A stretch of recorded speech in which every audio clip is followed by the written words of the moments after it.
My name is Mike Mercadal. I host an in-studio podcast called Zeros on Heroes where I interview people about their heroes. But this is Unsung Heroes where you guys get to be the heroes.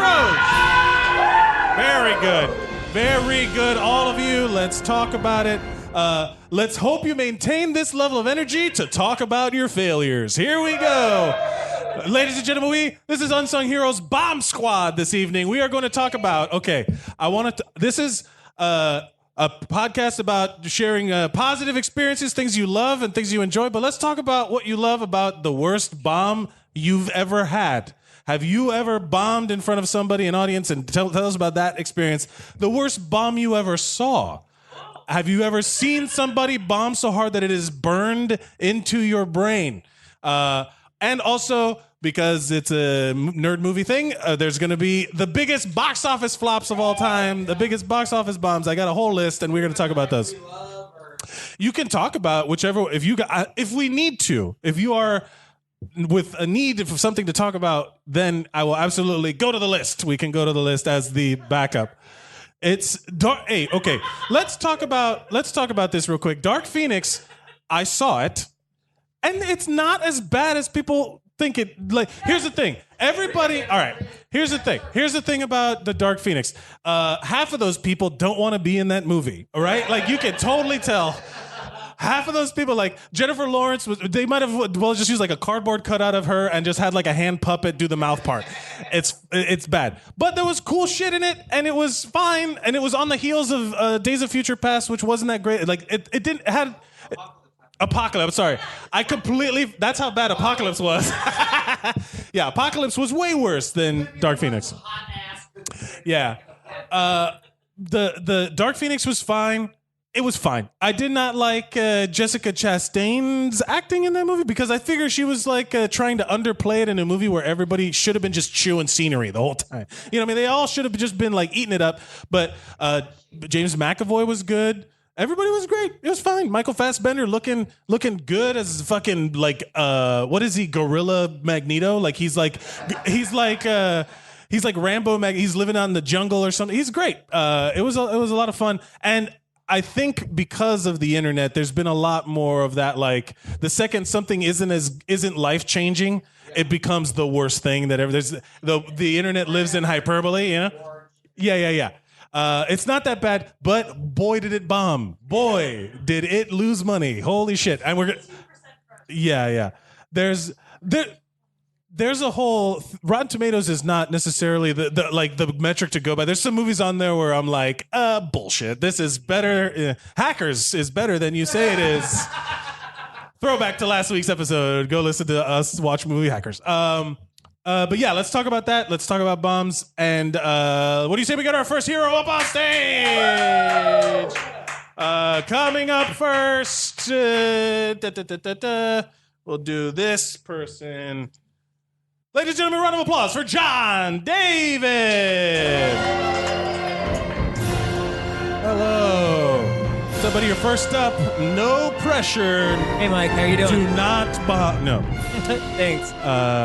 Good to see you again. Good to see you too. Thank you for being here. Welcome to the show. Have you? I know you're not like 100% stand up yet. No, I dabble. I live in the neighborhood. I've got a small business on the side that I've been working on. Last time we talked, actually, I was up here, and you asked me if I had any plans for 2019, and I said I'd be working on my small business. And that's right. Good news, guys. It's paying the rent. Wow. That's the opposite of what we're talking about here, John. Yeah. This is like Bizarro Unsung Heroes, where it's like, oh yeah, realistically, like I'm like, hey, that's no, that's awesome. I'm super proud of you. Congratulations, but also, boo! We want to talk about failure. No, seriously, but you have your own business.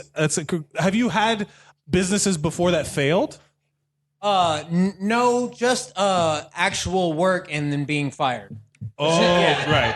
Yeah. That could be like like for a non-performer, that's like the equivalent of a bomb where you show up to the thing that they pay you to do and you're bad at it, so they ask you not to do it anymore. Yeah. That's kind of close. Actually, the truth of the matter is that I've been fired so much that I was like, let me just try to be the actual boss. Let me see if that works, and it seems to be working. Do you have a memorable firing or quit like screw this, I'm out of here of a job? I mean, there's a little bit of everything, in all of that. I'm 34 years old. Okay. So I've had plenty of experience with all those experiences. But I couldn't give you an answer right now. Did you just jack of all trades, master of none of me right now? You just kind of vaguely. I am. I very much am a master. I very much am that. So you started doing stand up. Were you afraid of bombing when you got up? I would have to say yes, but you just have to go up. Yeah, like you that's true. You are afraid of that, but if you don't go up, then you're just not a comic, and I didn't want that. What's the worst bomb you ever saw? The worst bomb I ever saw? Yeah. This morning in my bathroom? No. Boo, John, come on. I'll tell you what, that joke bombed right here this evening. Boo. Yeah. If I had like the sad Price is Right horn at the ready, you would have gotten the No, I'm racking my brain right now. I'm trying to think of something that's bomby, but I'll let you think. Sorry, I'm having such a good day. I'm in a very positive mood. I can't suck this hard right now. I cannot suck. I can't. You're bomb impervious to bomb. I will say this. I'll give you one of my favorite bombing stories, and it was from Comedians in Cars Getting Coffee, where Sarah Silverman was talking about how she knew of a guy from a viral video that had gone on the internet of him eating shit, just like sucking the worst set he's ever had in his life. And it just went around the internet. When she finally met him in person, she was like, oh yeah, like she recognized him from the bomb. Like, hey, I remember you. You suck. I saw that thing that you were terrible on. Yeah. Like that's I think with the internet now, bombing is almost like it lives on forever. Like if you bomb and someone recorded it, forget it. Well, when you asked me what was like the most bomby thing like I've ever done, I kind of like, in regards to me being fired, I didn't really want to say I still don't want to say anything about it because it's like I don't want to give away that I suck at something I'm still trying to be good at. Oh, fine. Like I'm not going to tell everybody what I'm doing. I thought this would be like a legal matter. Like the case is still pending. I can't talk about it. Yeah. No, it's not so much a legal issue as much as it is a publicization issue. You know what I mean? Like you don't want it out there that you suck at this thing. No. I don't want it out there. I just want you to fucking say it so bad. I sucked once. I don't suck anymore. Okay. Well, I'm really good at what I do. Okay. What was the thing? I worked in an animal shelter, and I worked in an animal shelter. I made some mistakes.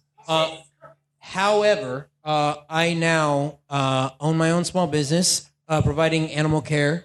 To the neighborhood, and I'm very good at it. Good. My mistakes have strengthened me. Look, I say that with conviction. I've worked in a hospital, and I have made mistakes with human beings. So I'm so sorry to hear that. Yes, but I got better at it, but like mistakes happen. Do you want to go to the list? Let's go to the list of box office flops. Pick a number between 1 and 52. 49. Yeah. 49. Hold on. Let me load it. Okay. Should I have picked a lower number? No, yeah, you should pick the lower number. Dudley Do-Right. Does anybody remember? Yeah. Dudley Do-Right with Brendan Fraser came out in 1999. Do you want to hear the budget or do you want to hear the gross first? How much it made versus how much it cost? I'll tell you this. Budget. It grossed worldwide $9.97 million. Would you like to know the budget of Dudley Do-Right? Yes, please. $70 million. $70 million adjusted for inflation. That movie lost $99.2 million. Somebody got fired. Yeah, that's the thing. Have you noticed? Like, there was a post up about like some movie that made a bunch of money, and then it showed that the guy had written like a bunch of like the fucking Transformers sequels, and like he was just writing crap, and then never keep a good man down, and everyone's like, oh no, but also like white men in Hollywood just fail up, like that was the premise. That was like the interpretation of it. You had mentioned actually Dark Phoenix at the beginning of the show, and I do want to mention that. I don't remember his name, but the guy that directed Dark Phoenix wrote the screenplay for Last Stand. Oh, for Transformers? For X-Men Last Stand. Oh, right. Yeah. He wrote the bad one from last time? He wrote both Phoenix movies. They called him back after the Last Stand? They called him back after the Last Stand. To write the same damn movie. The same movie. Boo. God. Good Lord, that is... I liked it too, by the way. It was not... Look, here's the thing. I think the internet is not what you should base your decisions on. That's like good, solid life advice. Like if the internet says something, hey, form your own opinion about, all right, I'm gonna reveal this to you all as a judgment-free zone. I liked the last Fantastic Four movie. Don't judge me. Don't judge me. You already put that on the internet. Yeah, that was one of it changed in my brain. It changed the thing in my brain. Like, watch for yourself if it's good or bad or not. I'll tell you what, the Ninja Turtle movies universally sucked. Every one of those live action things. I mean, that's just movies in general. Yeah. The first one was solid. The first one was all right. The first one was so good. But I'm talking about the newer ones, the CG ones. Yeah. John, thank you so much for being here. Would you like to promote anything before you go? Yes, I would just like to promote goodwill in the universe and remind everybody that be nice to the next person you talk to because we're all struggling. Yeah, that's very positive, and you all fucking missed it because you were talking. Be excellent to each other is what he said. Yeah. That's not sucking. I love it. Thank you so much. Round of applause, ladies and gentlemen, give it up for John David. Thank you, everybody. Coming up next, you know him, you love him, you heard him from the crowd. Give it up for Alex Murray. Alex. What up, You sit right there, buddy. Yeah, grab that mic right there. Hello. Yeah. What's up? Hey, Alex. Hey, Mike. Welcome to the show. Thank you for being here. Thanks, buddy. What?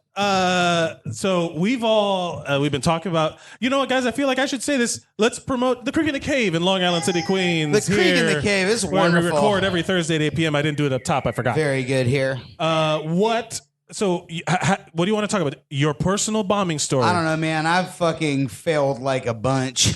Okay. All right. Let's embrace it. Right? Yeah. Which do you, okay.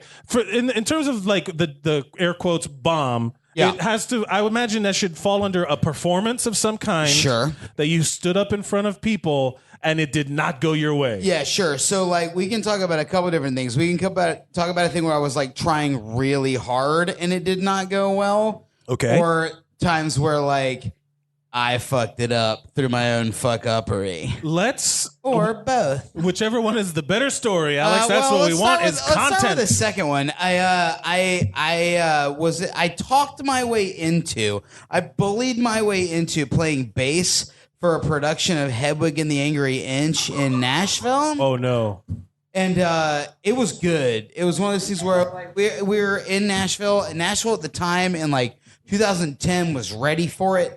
It wanted it bad, and we were at the Belcourt, which is a fabled stage in Nashville, Tennessee. It's like I was on a stage that like Bob Dylan has played on, and like Ernest Tubb, if you're gonna go way back, these country music legends it played on, and at the time I didn't understand that maybe it wasn't a super good idea to not go on stage high out of your fucking minds. Oh no. And that's a bad. You're playing music. You're playing bass. Yeah, it's super hard to like remember where you are when you're just like when you've taken like 6 bong rips before you go on stage. So that was really bad. There was a moment where like we had like 850 people in the audience. Oh boy! And like they were there to like be moved by this story. It was like literally every gay person in Nashville came out. For like the 10 performances that we did. And on performance 4, Alex did not know where he was. So I have a question. In your performance, were you on stage playing music with the yes. with the band? Right. So very much. Here's the thing about bombing when it's music. it's very obvious when you Oh, fuck yeah. up. Yeah. And it was the guy fucking up, and like there was the moment that I like snapped. Here's the problem: when I'm like stoned on stage, the problem is like when I'm stoned, I get thinky abouty the thing that's happening. Okay, right? yes. So what I wanted to do was think about how weird it is to like pretend to be a bass player in a play about Hedwig, and I was like, this is a whole weird thing, and I was thinking about how like the newspapers are written about us and how weird it was that all these people were here and about how wonderful it was that all these people here and about how cool it was that we were telling this story. And then all of a sudden I realized that I wasn't doing anything. You were just standing and there. that 800 people were fucking staring at me, including Hedwig and the rest of the band. Oh, We're just no. all looking at me, and I looked at Hedwig, and on stage I was like, hey. And Hedwig looked at me and was like, would you like to finish the song? And I was like, which song? Oh no! Did they think it was a bit? No, I mean, like, the audience laughed real hard at which song, and then, like, Hedwig yelled at me and walked over and, like, grabbed me by the shirt collar and was like, motherfucker, I'm gonna fucking kill you. And I was like, Eric, Jesus Christ. No, I was not the other trans boyfriend. I was just some drunk asshole, some stoned asshole playing bass on the stage who had gotten too fucking stoned to play fucking Honey Bear. That Is this the play that Neil Patrick Harris was in? Yes. So was it Neil Patrick Harris that came? No, it burst was in not. your ear? Yeah. This was in Nashville, Tennessee. Okay. So that's Did thank he- God. did he If bring- Neil Patrick, I would have fucking not buried that lead. Yeah. If NPH had been like, get your fucking shit together, I'd have been It's like, and he yelled at me, and that man was Neil Patrick and Harris. and that man. Yeah. That's fat. Look, that It was sounds rough. Did you recover? Oh yeah, ish.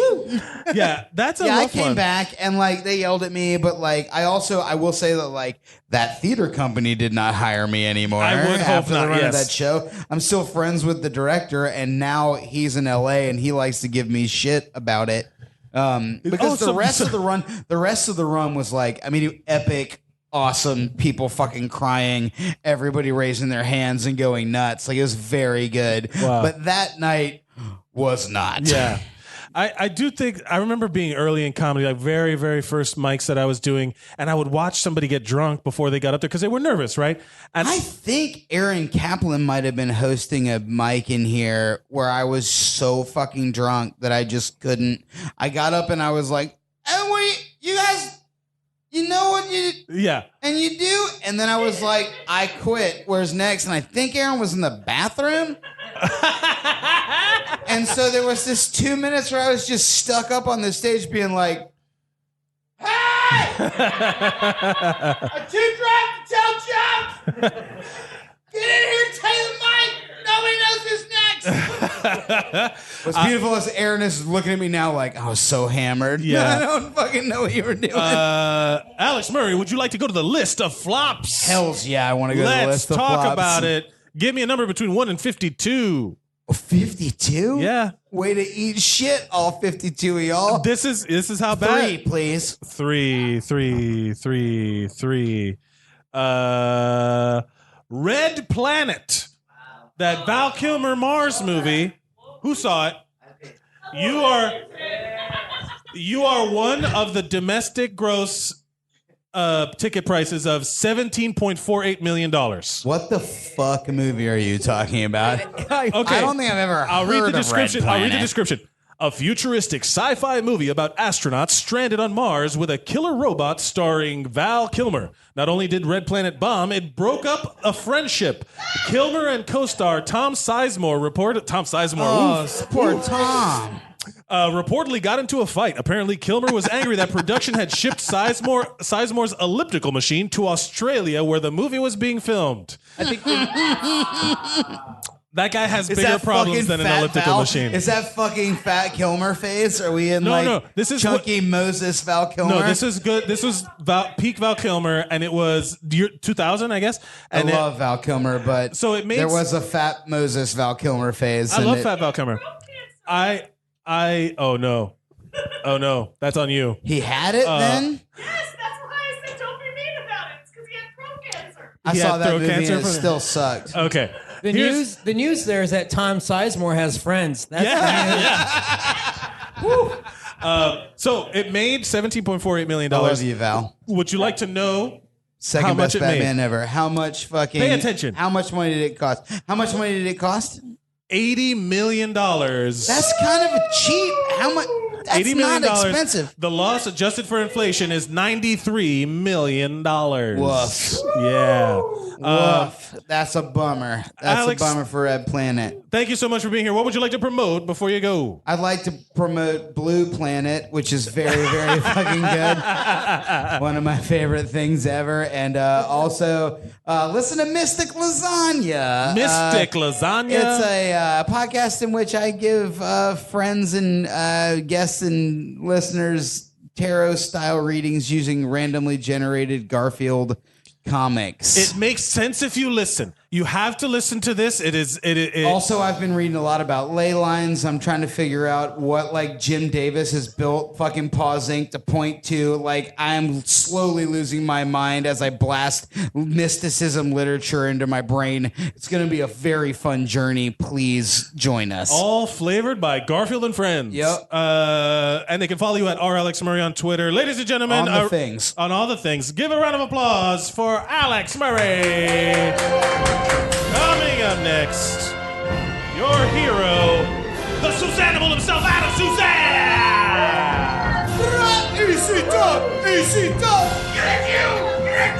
Come on. We're running out. Let's go. Hey. Thank you, John. Thank you for being excellent. Man. Bomb, bomb, bomb. Here, boom. Here comes the boom. Ready or not, here comes the boys from the South. Whoa, you're singing POD on Payable Unsung on Heroes. Death. Remember their lead singer Sonny and their drummer Wov? Remember when POD was on Cribs? That's right. Ah, man. I remember POD. They were on Cribs, but they were like it felt like their house, like the Southern California, just they had the person cute- doing it barbecue. was definitely the real deal. Yeah, It was Red Man authentic. yeah. They were Adam, the youth of the nation. what? up? Adam, I'd like to talk to you about the best worst bomb you've ever had, or the best worst bomb you've ever seen. One time I bombed at a bar that I just left right after. I just walked out from the stage and left the building. Thank you. And then upon driving home, realized I left my ID there. I had to go back after telling the audience how I felt. And really, Did you aggressively bomb? at some point, I was too tired to melt down.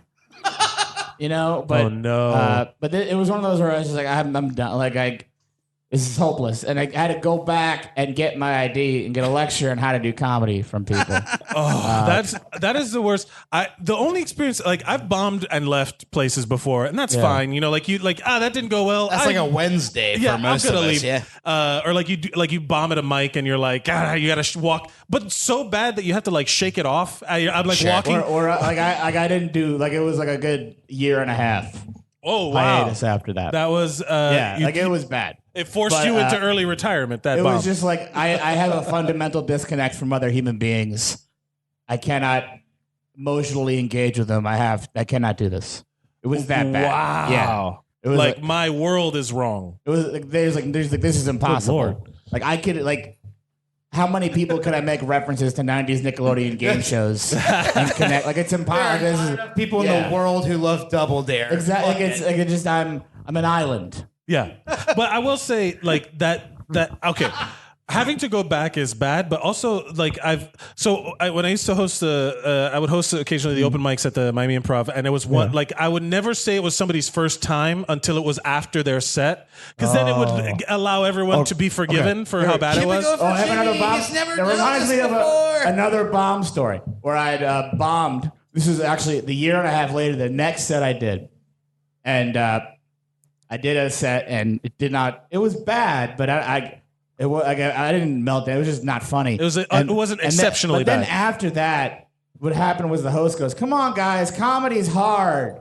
Oh, And I was, you're a bag of shit. Yeah. You're disqualified from society. Yeah. So then I would always do the thing like if somebody bombed, I'd be like, "Ladies and gentlemen, give it up for." It was his first time. Did you guys see that? That was his first time. And then everyone's like, "Oh, okay, I know. great, all right." Whenever it's their first time, I always tell them, like, you didn't talk about your dick the whole time. And you didn't threaten to kill the audience. So you're doing better than me. That was I your bombed though. Yeah. It's more about when I do well. What's the worst bomb you've ever seen? There's I don't want to. You don't have to say names. You could just say. I'm just thinking because there's so many. I'm sitting right it was here, recent. Adam. It was on the show I was on. And someone got the talent show. Yeah. Oh, nice. Humble brag. Can you? Yeah, we can. Well, I don't want to name, but I don't remember her name. But Make she a got name. very inebriated before her see, performance. Alex. And she was a singer. I mean, and- I'm holding And it was together. no. Were you on the show? If you want to Fair, audition in get to it. July, you can't. She's But she not got on mic. so People drunk, can't hear her. And then and they had to carry her off, and they had I mean, Wow. So they wait, smelled her wait. breath on stage. It was like, oh shit. so drunk she could not leave the stage of She her was so own drunk, volition. and she got very drunk, and one of the hosts smelled her breath just to make sure, just to see what it was. God dang She it. started hitting on one of the judges whose wife was right there. Wow.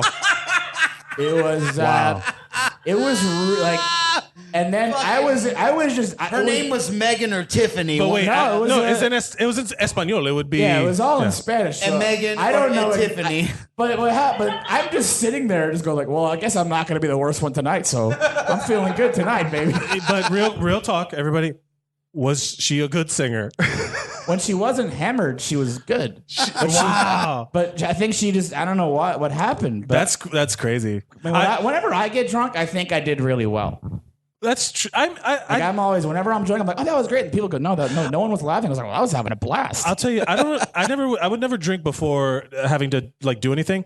But I remember one time I had food poisoning and I had to perform. I had to perform. I was hosting a weekend and I had to perform with I was like dying, and I would get like that performance vigor where I was in the back, like head in my hands, falling asleep. And the second I would walk out on the stage, I'd be like, hey, look how that's that sweaty I am. adrenaline. That's the next theme Da, da, show. da, da, da, da. There's gonna be another one of those theme shows they have at UCB where everyone just have like raw eggs before and just have everyone to has handle salmonella. it. We're like, oh my god, like we're just gonna be like, oh, I kick that's the ass new theme. hungover. Yeah. That's Adam, the new theme. Yeah. Would you like to go to the list of cinematic failures? Yeah, I think I've gone through enough bad performances. So No, you're good, dude. 23. 23. No. Where's Prime number, 23? I believe. Oh, guys, Nerd. the classic Geely with Ben Affleck and Jennifer Lopez. Gobble gobble. All right. Fucking George Carlin's in that gobble. goddamn movie, isn't he? No, that's Jersey Girl. Oh, my bad. Yeah. Yeah, that was That one was. The other Ben Affleck. the 2003 and 2004 Ben Affleck extravaganza. Yeah. Would you like to know how much it Pre-smoking grossed aces, domestically? Affleck. 11. How much? Well, take a guess. Yeah. How much you think? 11. How much it cost? How much did it gross? How much did it make? How much did Geely make? I mean, fucking J-Lo. I'm still on Jersey Girl, aren't I? Who's Yep. the chick in Geely? It's J-Lo. It's J-Lo. J-Lo again. It was the movie that. So it's just Jersey Girl without George Carlin. There's a lot of Oh my differences, God. Alex. No! There's a lot.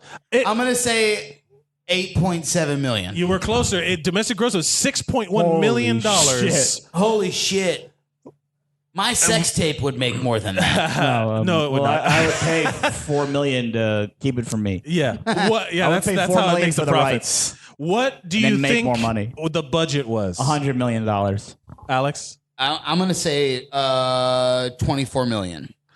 The budget for Geely was $75.6 million. God. J-Lo made that money. Way to go, Jennifer! All right. Remember Justin- the gobble gobble scene? Jen and Beth, they And Al that's when they were Pacino Bennifer. and Yeah, Justin they were Bartha. together. That's full on Bennifer. You got to pay fucking so, 50 so million. here's one of the things. This is on the list of it. Fun fact. Martin Brest, the man who made the Never box, came that's back. his name. made the box office atrocity that is Geely, also directed Midnight Run, Scent of a Woman, and the wildly successful Beverly Hills Cop. Holy shit! Same guy. Same guy. He never made another I mean, movie they after can't, that all, either. they can't all be zingers, kids. They can't all be zingers. Good for him. I'm debating on doing a Hey Watch This of Geely right now. If you're I'm gonna thinking fail, about it. I mean, fucking all, right. all I've seen in Geely is the gobble gobble sign. The scene. Yeah, that's all I've seen. I've never seen it. There's a sex scene where it's about oral sex and someone says turkey time and then another character says gobble gobble. Oh God! That was real dialogue someone wrote and made Someone people wrote say. that and put that in a movie. Yeah. Somebody edited that. Yes. Are we sure Somebody that's edited the that. fucking line we want? Yeah, that's the line That's we the want. one. Adam, thank you so much for being here. What would you like to promote before you go? The new episode of Started from Degrassi. Now we're here. I did it. I really did it. Yes, finally. Yeah, I know, right? Awesome. It's it'll be around. You can still watch me on Tango Talento once it gets to 100,000 views. I'm gonna start Mucho posting. Talento. I'm gonna start posting on the walls of some people who don't remember my name. So, just comment with it once it gets to 100,000 views. I love it so much. I love it. I'm so proud of you. I got Mirror stories it all man. over And the internet. you got, and they can follow you at. Yeah, AD at my name, Adam Suzanne. I'm on Twitter, Best Instagram on the planet. It really, I'm not gonna. That fucking Steve Buscemi, like triple deep Steve Buscemi on top of your face shit. yeah. I watched for like an hour and a half. And also, there's now I'm on the TikTok, Adam Oh, Suzanne, yeah. which I'm using my Instagram to make my TikToks and my TikToks to make my Instagrams. I am using. I'm the Bo Jackson of weird animated weird things. social media things. Ladies and gentlemen, a round of applause for Adam Suzanne. Coming up next, ladies and gentlemen, give it up for Brendan Gillett. He's got a puppy with him. He's got a thing. Hello. That was a very Don Pardo announcement. I'm doing announcer voice. Brendan Gillett. I'm also proud of the read on the first movie thing. Brendan, welcome to the show. Thanks, Mike. We're going to talk about bombs. Yeah, okay. And do you have your best worst bombing story or the best worst bomb you've ever seen? Well- Which one would you like to talk about? I mean, no, I've never failed. You're flawless and you've never had a problem? Never? Yep. Nailed Are it you every related to time? Meredith 100%? Vieira? Ladies and gentlemen, Great that's to all the be time here. we Thank you, have. everybody. For, No, I failed plenty of times, but I feel like my failures have mostly been in the context of I almost said stand-up poetry. That's not correct, though. Stand-up poetry sounds like the worst open mic I've ever seen. There's a great Okay, Bill but Hicks quote. you've watched my poetry and said it sounded a lot like stand-up. So So I feel some like of it, what yeah. I do actually does split the lane. Once said stand-up that and like you're a poetry. comedian and a poet, and if there's no laugh, then it's just a poem. Right, yes. Sure, that too. What was your best worst bomb? I don't know, man. I've done so many. That's the thing about poetry. Like, not everything goes well. Not everyone wants to hear a poem about reading to children. How do you know? Because there's no reaction. How do you know whether it was a success or snap? Like if there's a lack of snaps. The lack of snaps? No. If the whole room doesn't fucking explode. Have you ever been to a poetry slam? Yeah, they lose their shit. Yeah. It's loud as hell in there. By the way, whose bag is on the couch? Do we know whose bag this is? I don't know. Anyone whose bag want it to is. claim it? It's an nice unclaimed bag. bag. Yeah, it's pretty good. Very impressive looking. It will get duffel bag. lifted if you listen to this podcast later on. Anyway, no, someone yeah, from so Unsung anyway, Heroes stole your bag. If there's not an extremely, I mean, yes, and then obviously like getting rejections from submissions is Ooh, like have you- bombing, but very different. yeah, that is interesting. When you get a rejection, like email or something, Yeah, do yeah. you get? I've auditioned for a million things and you never hear it.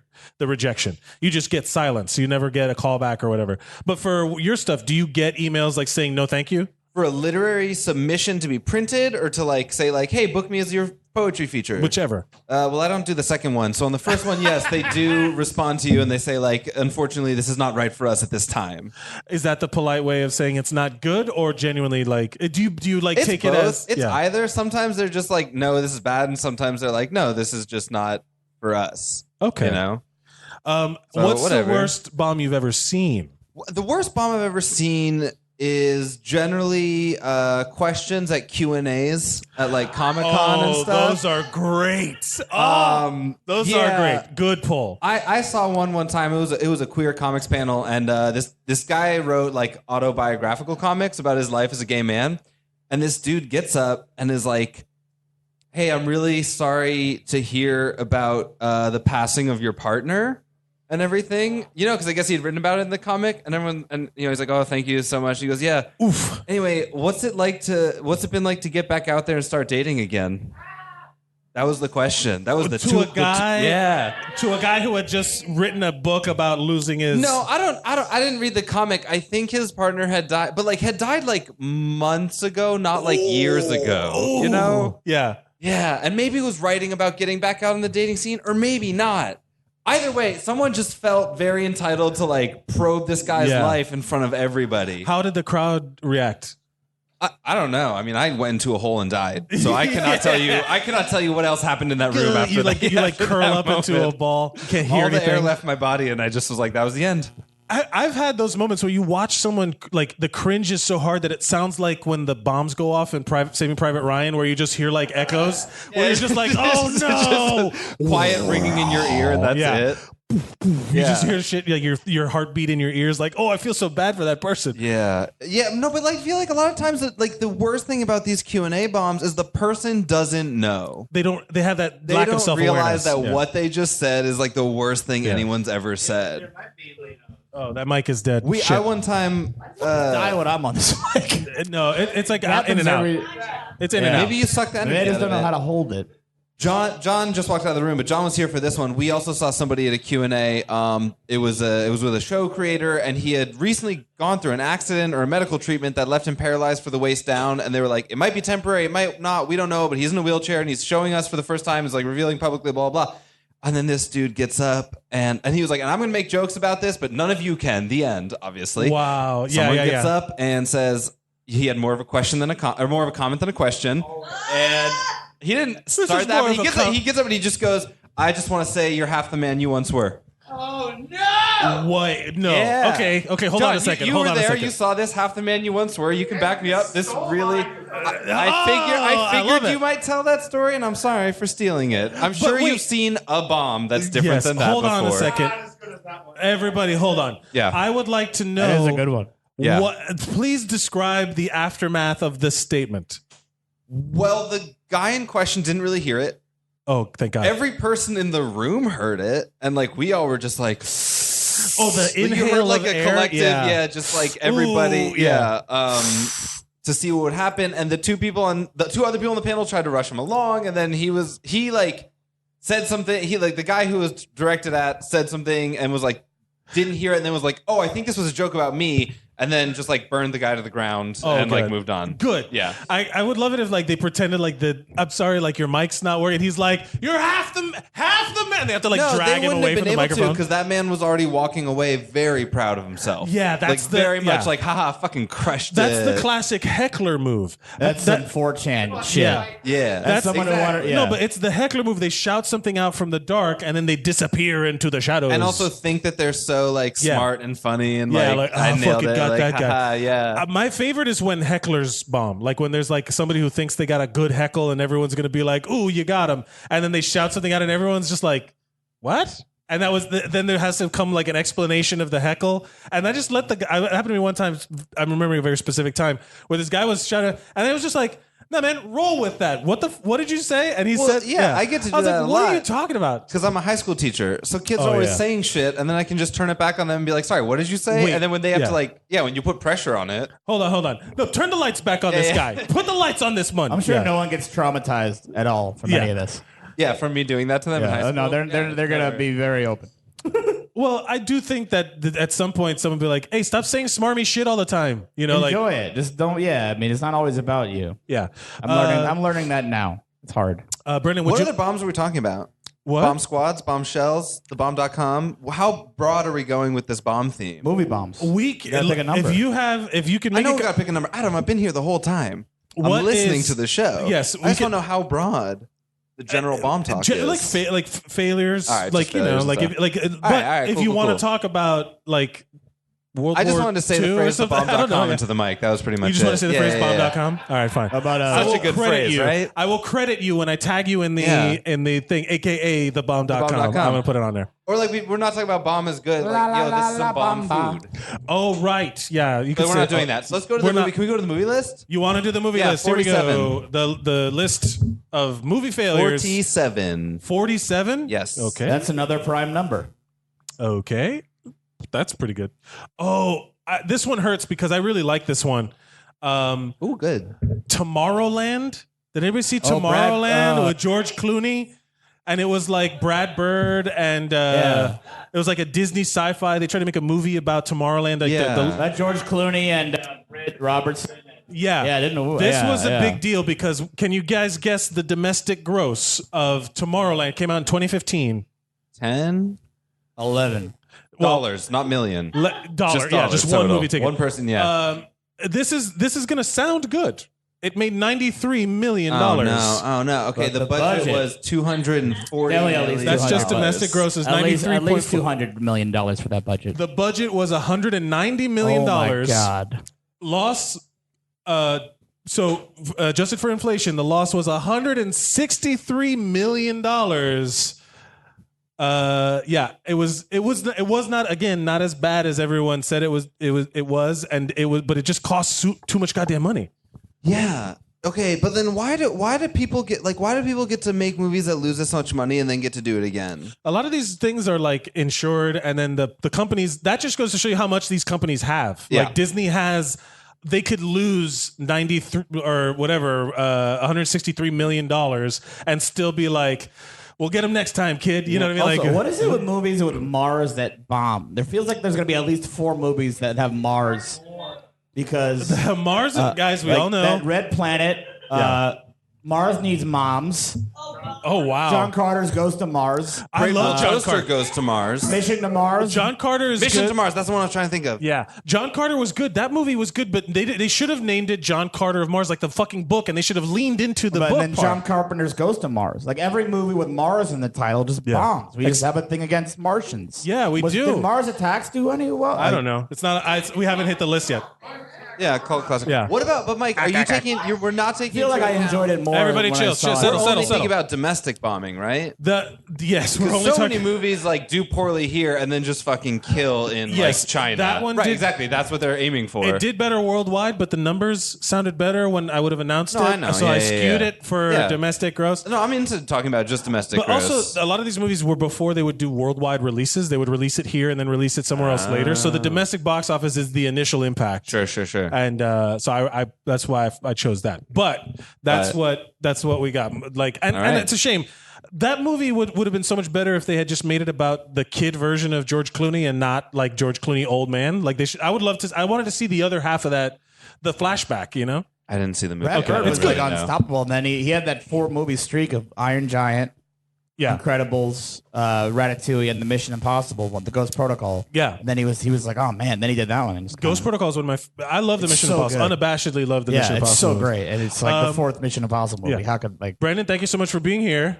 Yeah. Would you like to promote something before you go? Yeah, I forgot to talk about a bomb, and it was like my only hand note this time, Oh, which was a Nightmare on Elm Street 2, which John and I watched last night, and then recorded our thoughts for my friend Andy's Ghoul School Horror History podcast. Oh. So stay tuned for a special episode of that, which now he has to do it, because he was like, I'm really busy, I don't know if I'll get to it. Andy, you better fucking do it. I will. Because I everyone will needs to tag know it. what we have to say about Nightmare on Elm Street 2. That's the gay one. gay one. That is the gay one. Happy and if you Pride, want to y'all. know Happy a lot Pride. more about what we thought about it, Yeah. I thought Freddy look for was that non-binary. How? Wait, like What? isn't Freddy like Freddy's non-gender? I'm ready to Burned up He's a man. person. I almost said man, but I was like Yeah. person. He's a demon. Interesting. I I've been did reading not about hear Allen all of that, but Ginsberg. where can right. they follow you? So So they're they gonna, can follow me at Scrumpledina and on Twitter.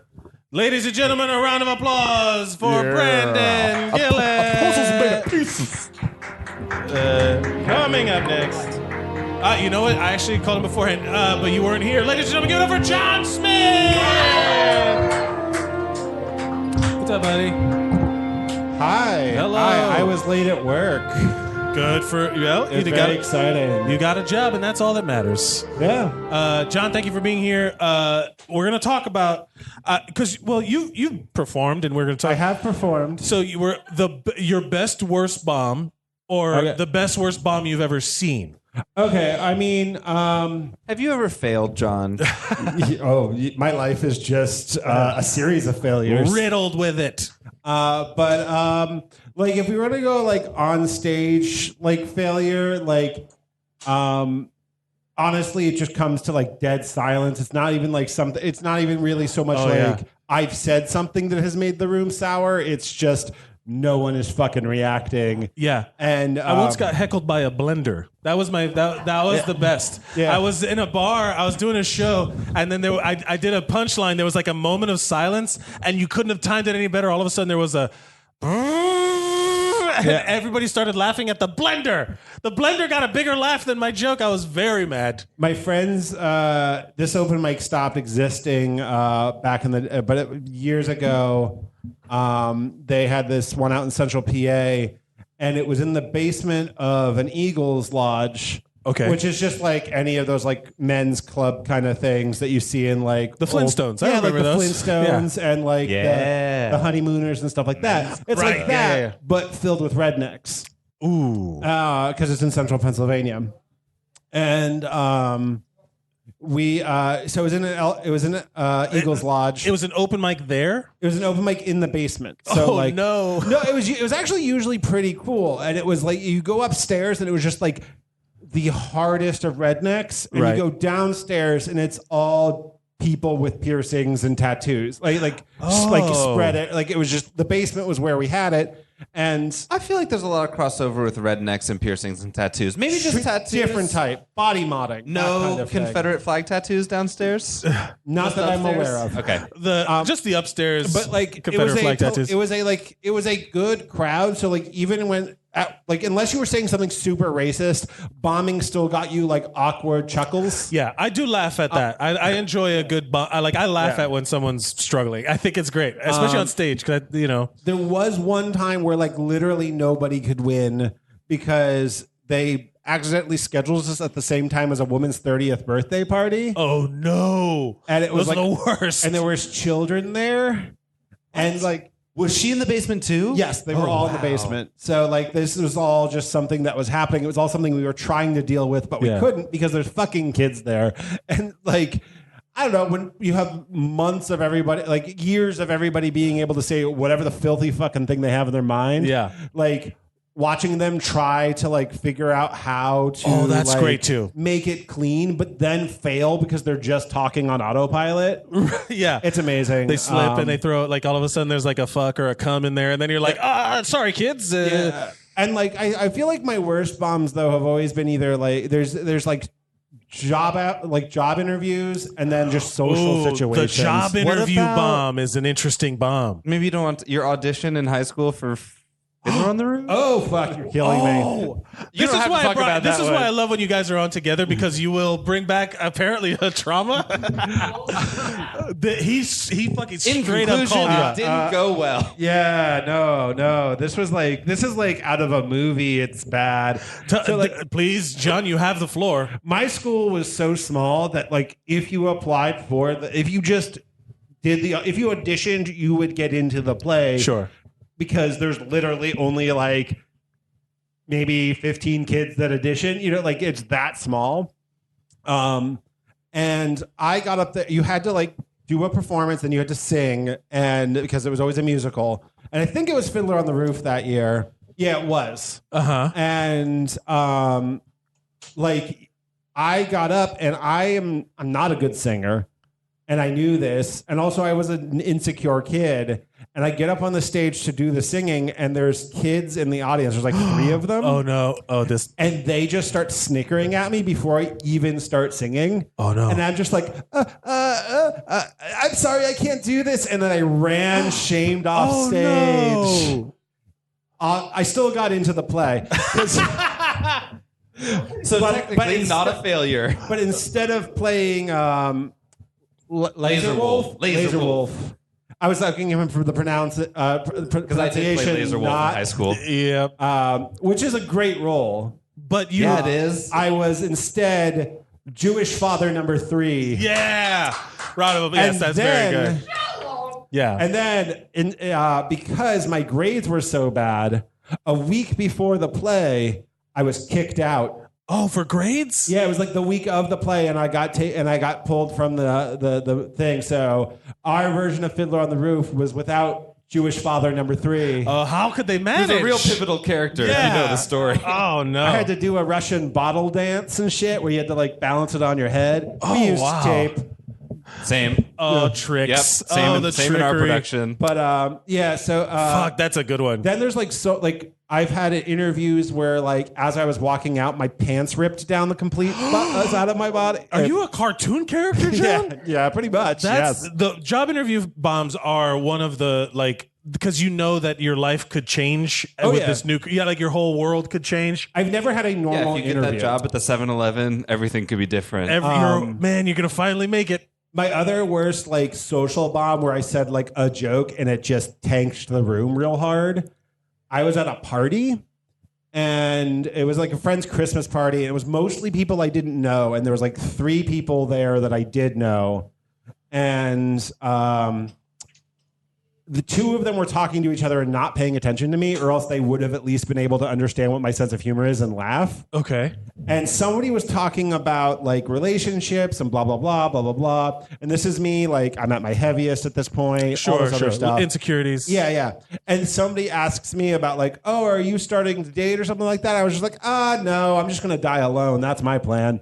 And the room just goes silent, like dead. And Yeah. like my 2 friends are not paying attention to me. They're just talking to each other. I'm like, fuck, why aren't you like at Yeah. least like helping me a little bit? It's like And then- it's like on the internet now. Like there's a lot of people who make the kill me jokes and the suicide jokes, yeah. and then they work on the internet because everyone's like ha ha ha. But in person, you're like, you just fucking I want to kill myself, and then everyone's like, Yeah. Well, It's here's like- what makes it the worst is that there was a guy there that I just met that day, and he was like a real like jokey dude, and he was like he got like serious and got like somber in his face, Oh no. and he like leans over and he puts his hand on me, and he's just like, John, it's okay. Like, do you ever hear of like gay men that like bears?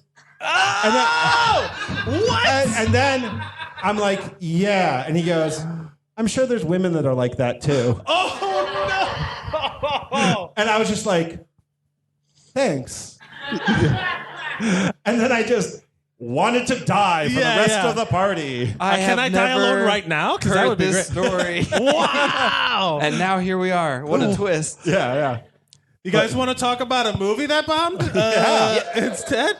I'm done with the numbers here. I'm just going to give you one. Well, while you look for it, can I say a real quick place that's great to bomb? Karaoke. Oh, yeah. That's And a great place I've seen many bombs. Yeah. Yeah. Go for that. Yeah. If you're at karaoke, go for that big air, man. Go for the high note. Go for everything. Commit. One time this one was going for it, and I turned to my friend, and I was like, man, she needs to learn to put the mic away from her face. She's too loud. And I wasn't looking at her because I couldn't. He was like, no, look where the mic is. It was down here.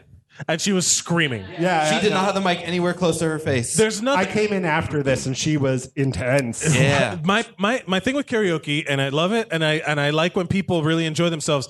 I hate the people who get up there and are like, and then they pull the mic. I'm like, sing the fucking song.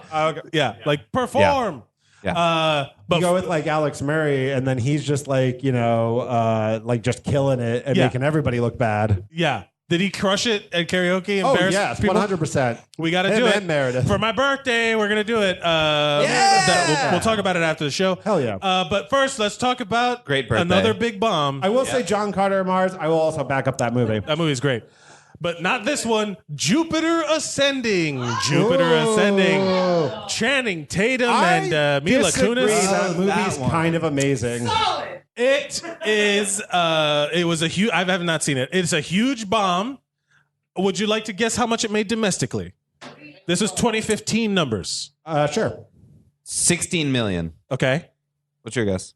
I don't know.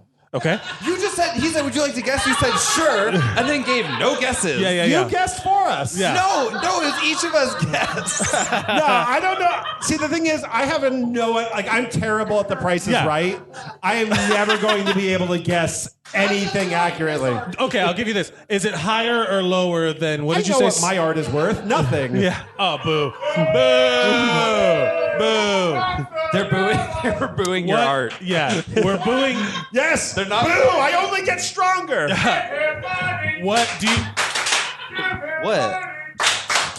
Gotta love the Yeah, cheers. I see that. What did you say? You said 16 million. Is it higher or lower than 16? Lower. You guys are both wrong. Domestic gross for this movie was $47.4 million. Oh, cool. Would you like to guess what the budget was? 240.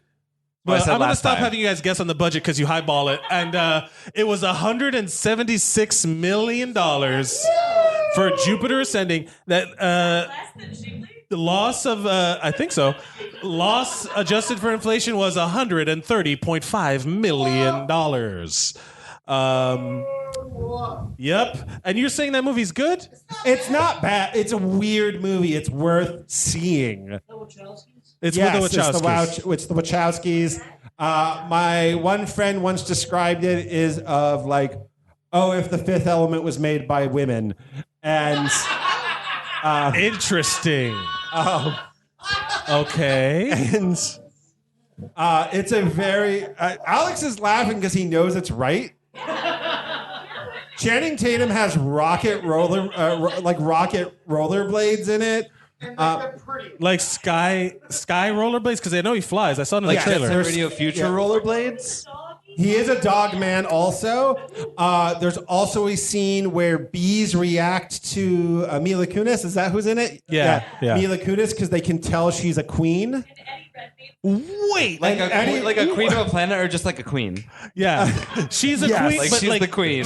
She's like a queen that even the bees respond to. Yes. Wow. She- What? Queen is a very mutable concept. She is very First, I much guess. like she is like she is like it's a chosen one story. It's just a woman is the main character. She's the chosen one. She has the biggest thorax. Yes. And then, like, she's a all the large, royal jelly. a large abdomen. Well, and yeah, Eddie Red. Chosen one too, with the Fifth Element. But Yeah. she's they took. But it's different. She's not the main character. yeah. She's the chosen one. And she's not the just like men right in fucking Hollywood. Yeah. But Eddie Redmayne is chewing scenery in a way that few people have. Wow. It's like Maybe I should watch this. it's Maybe I like should. You're saying a lot of good things. You're saying a lot of bad things that I actually enjoy. But I feel I'm saying that Eddie Nicolas Redmayne's worth it. Cage would look at Eddie Redmayne's performance and be like, Nuanced.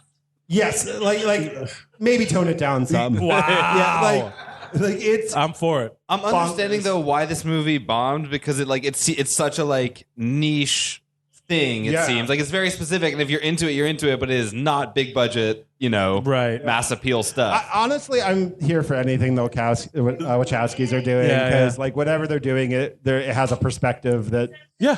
I'm for it.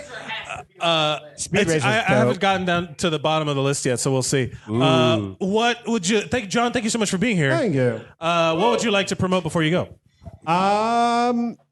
I post artwork online. This is not quite ready yet, but if you follow me on Twitter or Instagram, I will be posting it soon. I am putting up an Etsy shop because Art Force. He's got my that's two claps. sticker designs kind of blew up, and I had a lot of people asking me for them. Yes, you got to sell that shit. They blew up enough that I got accused of stealing from another artist. Ooh, Yes. interesting. People were tagging that artist, and then no. It was a They both stole from the D&D handbook. Yes. Yeah. Yeah, exactly. That's exactly what what happened. And I will say this, that artist, amazing artist. Also, just fucking say her name is Becky Cloonan. She's amazing. She's a professional artist. She doesn't really need my help. But then yesterday I saw somebody tagged her in it and been like, I liked yours better and first. And What a, and then she snarky true commented- fan. And then she commented on being like, yeah, but I like this one too. And I was like, yeah, fuck you, Yeah, person. hell yeah. Not her, but the person who was like trying The true to like fan. gain points Yeah. with her, Yeah. like the stranger. Like, why the fuck do people do that online? It's a weird thing. To and show that they're a capital T, capital F, true fan TM. Yeah, I've had people. I had people do that to me, like where they have messaged me and they're like, "Someone reposted your artwork," oh, really? Someone. and then I would look at it and they're like, "Oh, but they credited me. I don't care." that's what you want. Someone gave me free publicity? How dare they. I'm going after this bitch. Ladies Yeah. and gentlemen, follow him at Box the Devil on everything. Support him and buy his shit. Ladies and gentlemen, give it up for John Smith. Coming up next, it's the chosen one with the dog on his lap. A round of applause for Aaron Kaplan. Ba-da-ba-ba-doo-da-da. What's up, buddy? How's it going, everybody? Aaron, welcome to the show. Well, thank you so much, Let's Mike. talk about bombs. Wow. Do you have your best, worst bomb After story? we're both after. Well, it's funny because Alex brought up when I was apparently hosting a mic here. Were you And not that- hosting a mic here? It's totally possible. That happened a couple times. Yeah, I don't remember. I'm not a good host when it comes to open mics. Like, here's some good bombing stories. yeah. Because this shit used to happen to me a lot. Like, people being like, other people bombing when I host a mic and me not being in the room. Like, I used to run a mic in Massachusetts. And, I started comedy in Northampton, Massachusetts. Okay. And I didn't have a car. And sometimes I would get rides to, like, Albany or Connecticut. And I met comics, like, from all over the Northeast. And I wanted them to come out to Massachusetts more. So I started a mic where I was giving people 8 minutes. Wow. Okay, that's a big deal. Yeah. So I was like, give you a reason to drive out here. And the club that wanted me to do it, well, they wanted me to charge at the door. Okay. And I was like, I'm not going to do that. It's an open mic. Right. Wait. Yeah. So Yeah. what was the bomb? Well, wait, listen, let me tell this story. Okay, fine. So eventually they would just be like, well, we need to pay you somehow. And these comics aren't buying drinks. So we'll just give you all the free booze in the world. Oh no. And and I would get very drunk. Yeah. And this is like one of the 3 open mics I would be able to do a week in Massachusetts. Right. So I would do like 15 minutes in between every comic. Oh God. Yeah. Oh no. I was really bad. It was really for the bad, you guys. for the non-comedians, that is the wrong thing That is the to wrong thing. You don't do that, you guys. Listen, you learn your lessons those first couple years. It was not God. a good call because I would just do a lot of time for these people who drew very far, and then I just would walk out during their sets. So you and would do like smoke hours cigarettes. worth of not material. Oh, nothing. Yeah. And I would get drunker as the night progressed. Oh no. So like the later you were on the mic, the worse fucking introduction you're gonna get. Yeah. Because you're gonna get me doing fucking 10 minutes of like nothing. Like if someone And then does. people yelling, just let me on stage. I have kids. Yeah. Did you ever get confronted by anybody? By like Always on stage. They'd always be. Well, here's a funny thing I was confronted by. Because by the end of the night, I would black out drunk, and I didn't remember what I was doing. right? And like I'd just be like, it was good, Mike. And that went pretty well. and you know, it's a small town, so people would be like, we would get audience members, and people would be like, oh man, I Yeah. love your mic. I love Yeah. you were so good the other night. And I was like, oh yeah. He was like, oh, so what was your favorite part? And he goes, oh, that part where you took your shirt off and did the worm on stage. And I'm like, I don't remember doing that. Oh no. Yeah, he was like, I don't know. You're kind of selling me on it. Yeah. yeah. Yeah. Do the worm now. Take off your No. shirt. Do the work. Yeah. Dance for us. Yeah. I haven't had that much to drink. You Yeah. guys, buy me a drink first. Jesus Christ. I know the we club are. We did. got to be more No, gentlemanly. this is I started running shows in New York. This is one of my worst bombs because this is just I end up losing this job and this show and making an ass out of myself in front of my high school boy. girlfriend. Oh no. Yeah, The stakes are so high. dude, the stakes were so high. So I worked at this place on the Upper East Side and I ran a show. First show went great. Second show, and we had some like drop-ins, dude. Like people were dropping in, like Jeff Leach. Fucking, I don't know if you guys know who he is, but like he's like, yeah, He's funny. He's very he's good. funny, and he's like, I think he was in the Absolutely Fabulous movie. Yeah. and like he's performed at the Cellar and shit like that. He did a drop in, and like because he would hang out at this bar all the time, and we would talk about my show, and he would come. So I had to work brunch that day. Oh boy. And the show was at 9 o'clock at night, and I had to be in the Upper East Side at 9 o'clock in the morning, and I lived in Flatbush at the time. So I worked the whole day. I remember getting in trouble because I was the one promoting the show, and they'd be like, "You got to get off your fucking phone." And I was like, "Dude, I'm promoting the show that's at this bar to make sure people Right. show up tonight." I'm trying to make you more money. Yeah. Yeah. And it just got weird. And then I got off at like 5 or 6, and I started drinking absinthe. Absinthe? Yeah. How do you choose to drink absinthe? Because they had it, and I Did was you like, start with absinthe? I started with absinthe. Who starts with absinthe? This fucking guy. I was like, dude, I'm gonna be hilarious. Toulouse-Lautrec? I went out and I bought. I was like, and then my friends were like, dude, this girl's coming by the show. What's your name in? And it was like literally like the girl I had a super crush on in high school. Oh, and but they like, were bringing her to the show. Oh no! And she like started messaging me. She's like, "Oh my god, like you were always so funny. I can't wait to see you perform tonight." And I was like, "Oh," like.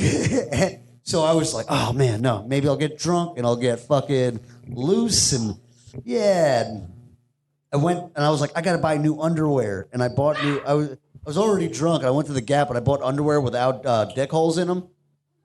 They have those. They have. Wait, say that again. Wait. Like, there's no fucking. Without the fly. Without the yeah, fly. yeah, yeah. I called them dick holes. Yeah. Yeah. That's what it is. It's a I dick got one hole. of those on right now. You spending too much time in Yeah. Massachusetts. MeUndies.com. No dick holes. That should be the ad. Are you tired of dick holes? Yeah, dude. Well, guess what? Our product is for you. I'm not, man, dude. Those underpants are tough to piss in.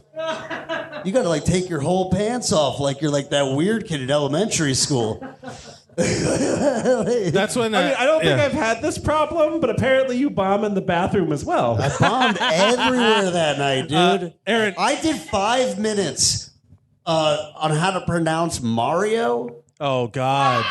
Yeah, I just was like Mario. I kept doing that. I would have I murdered went back you. to this girl's place that night, and I passed out on her bed, and I woke up next to her. Oh my And then I had God. to work the next day, and then I got fired. My boss came up to me the next day, and he said this about the show. Well, the whole day they were like, "You ready for your big moment, superstar?" Like weird Upper East Side shit. Like, yeah, he was like, "You ready for your moment?" And I was like, "Oh, fuck you, dude." I was like, "Oh, give me another shot of absinthe." Absent. Good Lord. yeah. I disagree with you. And he came, dude, it was a bad choice. And then he came up to me the next day. He goes, "You know, comedy's more than the word fuck, right?" Oh no. And then I got fired a week later. And yeah, that was probably my worst bomb I would because I bombed everything that night. Oh my God. Do you want to talk about a movie that has bombed to soften the Sure. blow? Here we go. The movie is Ooh. Sahara with Matthew McConaughey. Give me Steve another Zahn. movie. I want another one that I want to talk about. That's not how this works. Oh, come on. 2005. Guess the domestic gross. Fucking $4. It wasn't bad, but One guy saw it. It was Matthew McConaughey. He said, "Man, I am great in this movie." Shit. I'll be honest with you, that movie's really good. The books are really good. It's like wannabe Indiana Jones. They're fun. Yeah. Yeah. It's the battery's kind of dead on that. Damn it. Okay, there we go. Yeah. So I had to curse into it first. But I had friends in college that were obsessed with that movie, saw it 3 times in the theaters. Really? Well, then See, they were- I saw Dudley Do-Right Well- in the movie theaters. Well, they were part of this. We got to wrap up. They were part of this domestic gross of a not small $68.7 million. Yes. The budget was $160 million. So in today's money, it lost $133 million. That's why there was no sequel. They were ready to crank out a million Yeah, of these that's things. what happens when movies bomb. They're not like, we're not going to do this again. Yeah, but I like that movie. This is one that I like. Yeah. Yeah, but you know, but nobody else did. Yeah, nobody else did. Yeah. Aaron, thank you so much for If being nobody here. goes to the movies, Yeah. listen. I remember a movie I really liked. I'm just going to end with this quick story. Fast. Hot Rod. I worked in a Oh, movie yeah. theater. Hot Rod. I worked in a movie theater when that movie came out. You know how many? that movie fucking made fucking $9 at our theater. Yeah. Like nobody went to go see that shit. That means 2 people saw that in the whole week that it was there. Well, I'll tell you what, that movie was like ahead of its time. That was Andy Samberg before like Andy Samberg, Bill Hader, Yeah, Danny there's McBride. so many good people in that movie. all That the movie's lonely, amazing. all Yeah. the Lonely Island basic. movies. Yeah, it's do great. do Dude, super who was the well, guy but who they're played the amazing. dad? Fucking The guy who played the Ian McShane, yeah. Yeah. dude. He's so good, yeah. And the whole movie's about how he just wants to fuck up his dad. That's literally the plot of the movie. Is like he's like, no, you can't die. I need to fuck you up, dude. I will also back this up and say that also fucking watch Popstar. That movie's fucking amazing. Popstar. Never Popstar. stop, never stop. Love it. Yeah. Also, The fact that Aaron- while we're on the Lonely Island thing, The fact that we have to Bash sit Brothers. through a La La Land Okay. performance at the Oscars and nothing from the Popstar soundtracks gets nominated. Yeah. Very sad. What would you like to promote before you go, Aaron? Come on, quickly. I mean, Creek in the Cave. Blah, The blah, Creek in blah. the Cave in Long Island City, And Queens. myself, Aaron Kaplan. Have a good night, Ladies guys. and gentlemen, round of applause for Aaron Kaplan. Put that mic down. Yeah, give me that. Ladies and gentlemen, coming up to the stage, give it up for your friend and ours, Elvis motherfucking Duran. Yeah! He's not even in the room. He's not even in the room. Motherfucker. Forget it. Ladies and gentlemen, give it up for Eric Heredia. Or Elvis. Oh, who the fuck? Get the fuck up on stage. Yeah, Doc. Elvis, come on. I was just having fries, man. Elvis, baby. What's up, dude? What is up, That was so Daddy? funny, man. Come on, man. Damn, I was just chowing down. I on some just did the fries. whole thing to forget. Elvis, we're gonna talk about bombs. Yeah. I want to Where's my talk phone? about your best worst bomb or the best worst bomb Hold you've on. ever seen. I feel like I left my goddamn phone. But damn. What did you have on it? notes? No, like some bomb shit, you know? Wing it. Let's. Wait, what is it a phone bomb? No, Yeah. no, the phone bomb. Do not bomb the stage. What, No. What is your best worst bomb or what is the best worst bomb you've ever seen? I was stoned. Is this gonna be it? This is the No, one. I'm bombing right now, guys. I was over dude. there eating fries. Doc, Elvis, I know you've seen some shit. Come on. Yeah, no, Come on, man. well, I did some horrible thing that I felt like was sort of like a bombing thing. There was this guy a homeless dude that used to live in a van somewhere like in the woodsy kind he of bombed life. undeveloped area, and we were throwing like M80s at him, and that wasn't cool, you know. That's and not that the wasn't bombing cool. we're talking about, I know, man. but that's the bombing I did. The 1993 Trade Center bombing. That was the worst bombing I ever saw. What? No, man. I'm talking about like performance bombs. Okay, there was Failures. no. This was kind of cool. I think in 2005, I got a little gig. I did a couple of like hosting some punk shows. Like I was doing some punk shows and stuff. But the first two, I got too twisted, and I was just like having a good time. I had a big fucking glass of like, some Jack and Coke shit. What are you doing with your feet? Are you doing the? No, because I was like Are you swerving doing to the the MC side. Hammer? Well, like everybody, I was Yeah. like, "Hey, is everybody ready to get to see a great show?" Like and just doing the whole shit. But I was getting drunk. It was amazing. Yeah. But exactly, but the best part was like the classic like fuck up, man. Like just coming down the stairs and just telling me and still holding the drink. You fell It down was the stairs fucking holding a awesome. drink? Yeah. I have to ask this because you're. It was great. I went down the stairs like, I got the drink with like a half James Brown split. Plow! And you didn't spill it It at was all? fucking awesome. That's not a bomb. That's not a bomb. That's a I fist know, win. but impressive. it's still after the fact. When I sobered up, I was like, man, I was like kind of fucked you were the up. I was clown. that You were the fucked clown. Up, yeah. Well, let me ask you this: you were a b-boy breakdancer. Have there been Oh my any God. bombs? Yeah. Just this. I wish you could show the video. I have to like. Did you see a post guy it. break his neck like doing? No. Just recently, over the weekend. So I was like pop locking, whatever, and then I did this little breakdown thing, and this freaking inner knee just fucking crack. Oh no! Ah, it was terrible. I'd love to see like a Joe Theismann like fucking. His leg is all. It didn't go like that, but it had that moment, and it was terrible. But I got like kind of euphoric in the shock. It hurt so much, but I continued with the little boogie to try to end it, and Sure. then I really like Best end dance of it, his you know. life. And but it hurt, and it still hurts. So I'm limping around, guys. I'm limping, you know. Wait, but what is like in all the years that you were dancing? Did you ever see somebody like go for something and fuck up and like Yeah, bomb? like Just people like that don't warm up, and when they show up, they just like doing their little thing, and they're flying out looking fancy and shit, and then all of a sudden, hamstring, Ashton. Like, And it's like embarrassing. Everybody's watching, like, all right. But What was the and worst then- one? What's the worst one? Is funny something funny?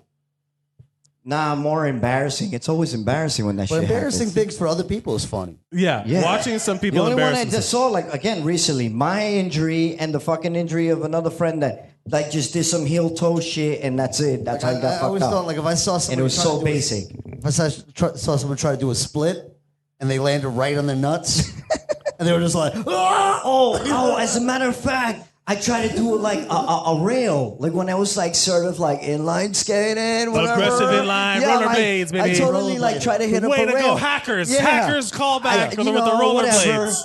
Good dare to play kind of shit, you know. And it was at like they called it the bound rail, whatever, in Flushing. And there's footage of me. My homeboys got footage of me trying to hit up the rail with my skates, and I just like bomb every single time. And you eat it every time. Yeah, I eat it every time. And there's like me trying to like jump like huge gaps of like while I'm spinning, and you just see me crash. Oh man. I like spin, crash. I never landed like smooth, like the way you see skater videos, like woo, you did it, man. Nah, None of crash. It was awesome. you gotta hit seeing that myself fly, but then when I land, it was. Oh yeah, It was just- that was one of the things where we used to have. It was great. There was like as little kids we used to do that shit. There was always like you'd steal stuff from construction sites and build ramps for your bikes and Yeah, skateboards. That's what man. you did. And there were always times where someone would want to hit the big ramp, like we would build Yeah. something, and they would be like, "Who's going to be the first one?" Dude, And sometimes the we cool- did build like a quarter pipe, and we were going to like drop in, and the first person to drop in was like all eyes on that person. And one time it was me on not a Razor scooter, but those old school scooters that had bike tires. Remember that? Like one you- 90s, you know what I'm talking about? You just push. And yeah. And then I was up there and I was going to drop in, and then I did not turn the thing. So I just went flat, like I just flattened down. And then everyone was watching me just like hit and slide down and hit the street. I got a pretty awesome bomb. The one time I was freaking writing down, like when I was living in Hell's Kitchen, Midtown West area, I would always ride my bike going downtown, all types of lovely shit. And I was riding down between 46 on Broadway, and you know, one of the pedestrians were like walking and then did that quick juke, like kind of like, oh shit, I forgot something. Oh no. And then I was coming right at that moment, and we crashed, and I went flying head first, like Superman style. It was fucking amazing. And in that little moment, I just said, dude, when I go down, I just gotta either like crunch up or ball up and just go with the roll. And it's exactly what I did. I just crunched up, balled up, protected my neck. Boom, pow. And I was like, the dude was hurting. And the guys that sell the hip hop CDs, they were like all making fun of me. Like, yo, you fucked up, you played yourself. Yo, you played yourself. I got back on the bike telling the guy, are you all right? Are you okay? Got back on the bike, and he was just like, I was like, thank you. He's Thank not God even- you didn't fuck up yeah, your like bike. he didn't press no charges or anything. So I got back on the bike. The hip hop guys would like dissing me and shit, and I was just like, yeah, but your music sucks. And I was out. And I was out of there. Take a shot at the thing. Got him. Elvis, would you like to talk about a movie that bombed, a cinematic failure? First of all, I did see that Red Planet movie in theaters. Like, Okay. I saw that shit. And it grew on me. I hated it when I saw it, but then it grew on me, and I was like, all right, whatever. I will tell you. Still the more than idea, once? the trip to Mars. The next movie, the big bomb, is The BFG. That movie came out in Oh. 2016. The BFG. I Do you mentioned it remember last that week. one? I like that. Is that which one's It's the that? role. Yeah. That came out like last This movie year, right? adaptation of Roald Dahl's beloved children's novel was just too costly to turn a profit. It made. Do you want to take a guess? I at didn't a- even pick the number. We're not doing that right now, man. Oh, man, but I didn't see abandoned that one. You weren't paying attention. Domestic gross. What do you think? Give me a number. What do you think it made domestic? What, like what? 5 mil? 5? Yeah. Close. Aaron? 15. It made $55.5 million. Okay. The budget, $140 million, losing for. Yeah, it was a big CGI movie, and it was $106 million in the hole. That's how it Damn. lost that much money. Which it sucks because that's supposed to be good. Dude, one of my favorite movies. I mean, definitely. it sounds like a lot of these movies are good movies that just nobody went to see. Yeah. Yeah. Well, a few of them are pretty bad, A but classic bomb. a classic bomb Yeah. in theaters. Fucking Big Trouble in Little China. Yeah. That was a classic bomb. A Big Trouble. Yeah, but Yeah. like the cult. I think Ishtar. that's Yeah. what builds the It cult was like- status. I yeah, think. and then it just did great on VHS and videos and cable. Yeah. And now into that. It's a classic. Yeah. I remember. You know the story. Yeah. Elvis, thank you so much for being here. Is there All anything you'd like right. to promote before you go? Yeah, Creek of the Cave and everybody in here. The Creek in the Yeah. Cave in Long Island City, Queens. Ladies and gentlemen, give it up for Elvis Duran. Coming up next, a round of applause for Eric and Anya. Trouble. What's up? What's up, boss? Yeah, what I'm gonna do. What's up, Eric? Thank you so much for being here. Thank you, Aaron. Thank you for having me. Let's talk about my it. fries. Is there anything that you let's tell us about your best worst bomb or your best worst bomb you've ever seen? I could do both. Okay. 'Cause A, I don't bomb. I just have fun on stage. I have a great time on Right, stage. yeah, you keep the stakes Is that my low. drink? Yeah, no, I have fun. I'm gonna turn that. I do me. Somebody's Pull got the to go mic away down. from your face. More. Anyways, yeah, I don't bomb. I just have fun. It's just great for me. I'm good with that. So I've never bombed in my life. I'm just saying. You don't take like with the people not laughing. You're like that's Well, their I'm problem. good. That's their problem. I see eye twitches as confidence for the future. Okay. Like whatever you throw at me, I'm like, I'll But mental you know note. what bombing is. So what's the worst bomb you've ever seen? Oh, the best bomb I ever seen was Bill Burr Philly. Oh, that is That's a very gotta be the good one. greatest bomb Has ever. anybody seen that? Bill Burr. Yeah, Bill Burr was performing in Philadelphia, and he starts bombing, and he just starts laying into the crowd. Philly has the confidence of like Mets fans. You know, it's like as diehard of a Mets fan as you can find, and as shitty as the Mets actually are, the confident you would ride or die no matter what, and that's what. But the Phillies Philly fans were are. also like crazy heckling and shouting out shit. They Yeah. were trying to get at him so hard, but they had so much fun doing it. Yeah, they It were. was great. Well, they were enjoying it because the guy that came out before him, they pussied out, and he just was like didn't want to deal with it. Bill Burr was like he was counting it down. He's like, It I was got the 12. great- He's got 8 I got minutes. 11 minutes. 11 minutes. He was like counting down how much time he's just gonna He's stand like, up there, Fuck you and guys, he's just I got talking 5 shit. more minutes. Yeah, and then like he would like go on a rant and he would like talk shit about Philly, and all of a sudden he'd just be like 5 minutes, and then He everyone's did like, his no. entire set. Everybody hated him and loved him at the same time. It Yeah, was a great thing. that's a great look. That video, up. That one's awesome. Epic. Yeah. All right. Y'all was talking about skating and bike riding and shit. I guess equatable because I ride bikes and I was a fruit booter growing up. Excuse the language, but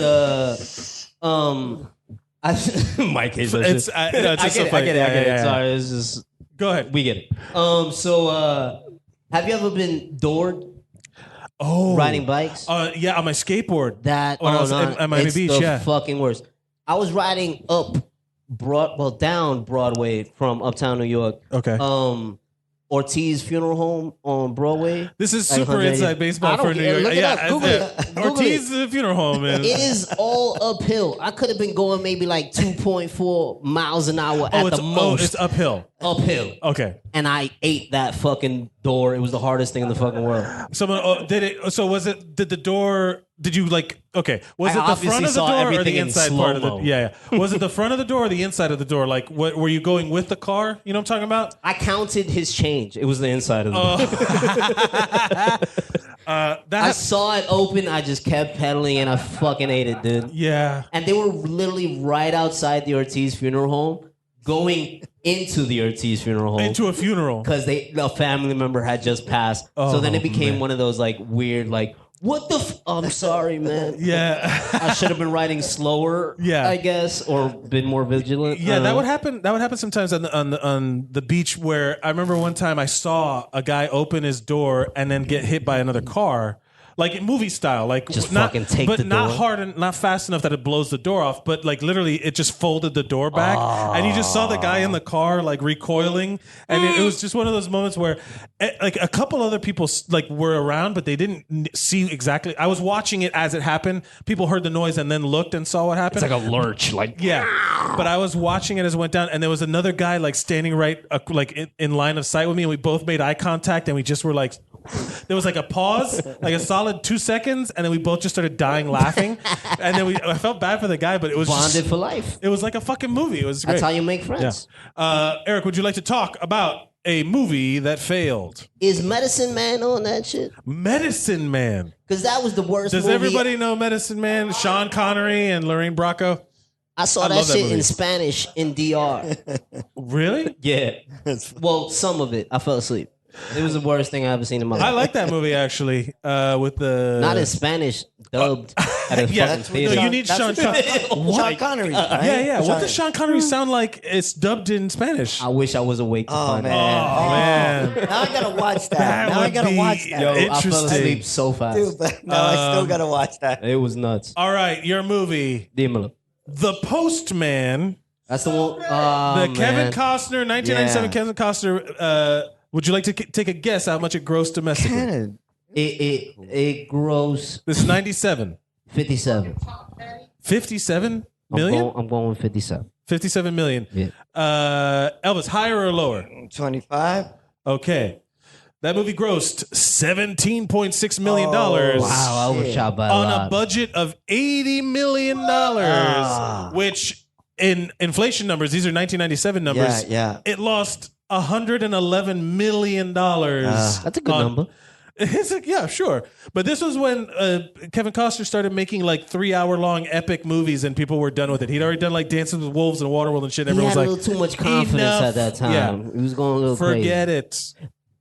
I got one super. If you got the time, I don't know what the fuck's going on. What do you got? I'm a little drunk. Sorry. I used to inline skate, like I said before, Right. and I stopped skating because of this moment at Mullally Park in the Bronx on Okay. 161st.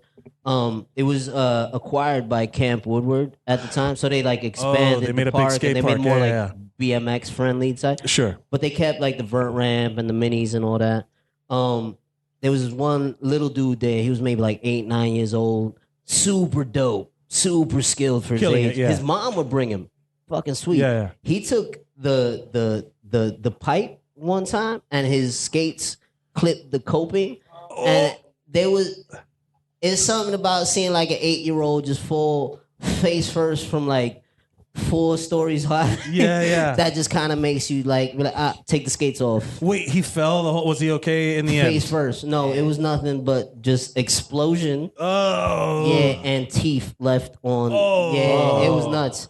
Poor guy. Yeah, I stopped skating that moment. I'm like, this ain't for me. You're like, I can't afford I'm fake feeling teeth. arthritis already. I don't Yeah, need to yeah, deal yeah. with that shit at all. Eric, thank you so much for being here. What would you like to Gracias, promote buddy. before you go? Oh, yo, Doc and I, we recorded a podcast with Frank Terranova. Yeah, there's an episode okay. that was called Where Hard. he got a little tender in a great way, I feel. And I think Really? people should check that out. What's it called? Terradome Podcast. What was It's called Terradome. Terradome. Yeah. Check it out. I think it should be called Tenderdome, at least this one. Wow. But we'll see what's good. Yeah, check it out. Ladies it's and good. gentlemen, a round of applause for Eric and Edia. Solid.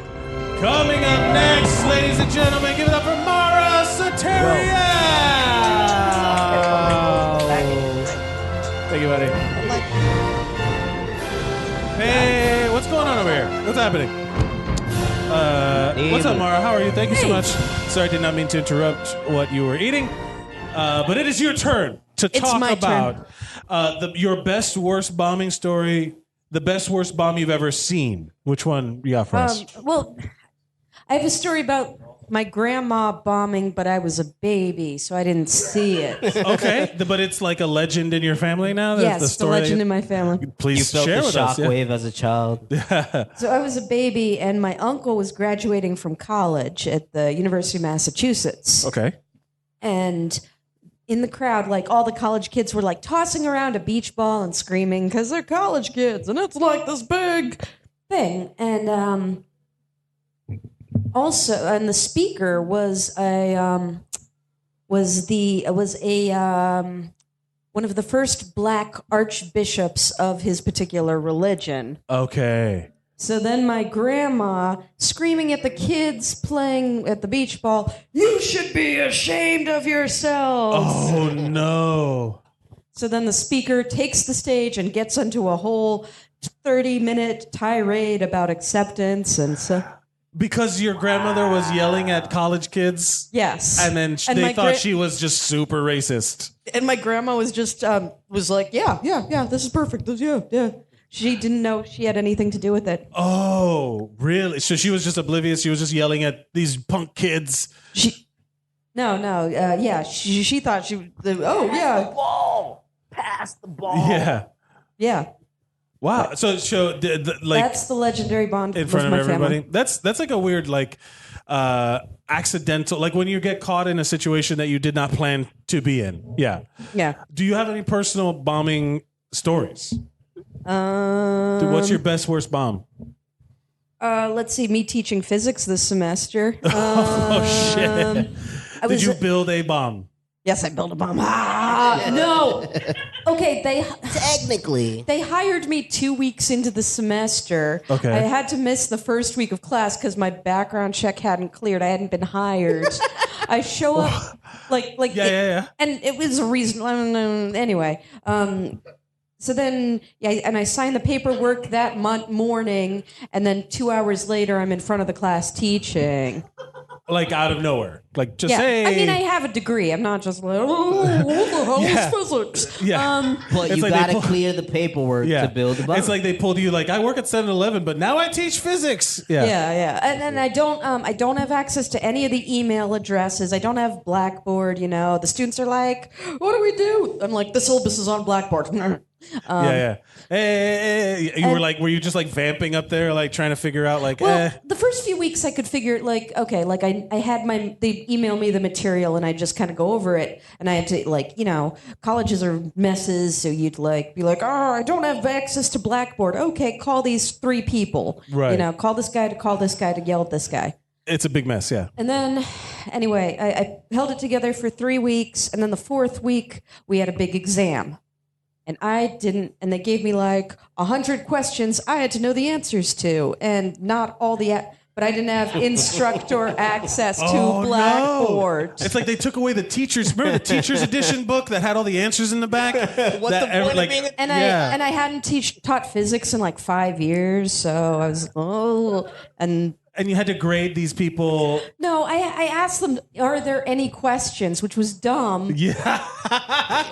Yeah. And I ended up mumbling out, "I've never seen this question before." And then, I got 2 complaints from people. And then, Oh no. and then I sent an email to my department head like, "Oh, I fucked up today." And That kind of puts you in a shitty situation, like to begin with. So I don't know if that's like okay. I'll tell you, it's similar. It reminds me of there's more to it. There's more to it. There's Oh more. shit! Okay, It gets worse. So then I send the email, get all the instructor access to Blackboard, get all the shit, and they're like, "Oh," and then I turn it around, and then the next 3 weeks were okay.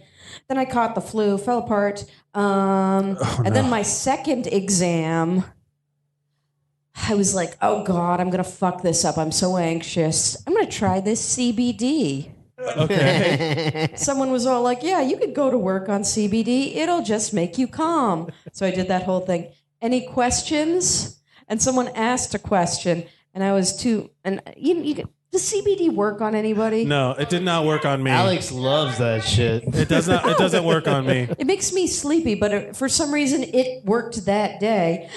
And all I remember was someone asking a question that sober Mara would have known the answer to that question, but CBD Mara ended up looking at my 45 students, looking at the board, looking at the 45 students, looking at the board. I'm doing 180s, 360s, Yes. 720s, until some student said, "Don't you think you can reduce this?" I'm like, "Yes, very good." Yeah. You came up with a great idea. Thanks. Let's do that. Guided you to that. Yeah. And then anyway, yeah. But that's like going back to the earlier thing. Like I had to do a show one time where they put a screen up on the on the stage, and people were gonna do. It was a Twitter roast of the comics as they were performing, and nothing worked. It was terrible, and then people just took the heckling thing. They were like, there was no internet. Was that here in New York? No, it was in Miami.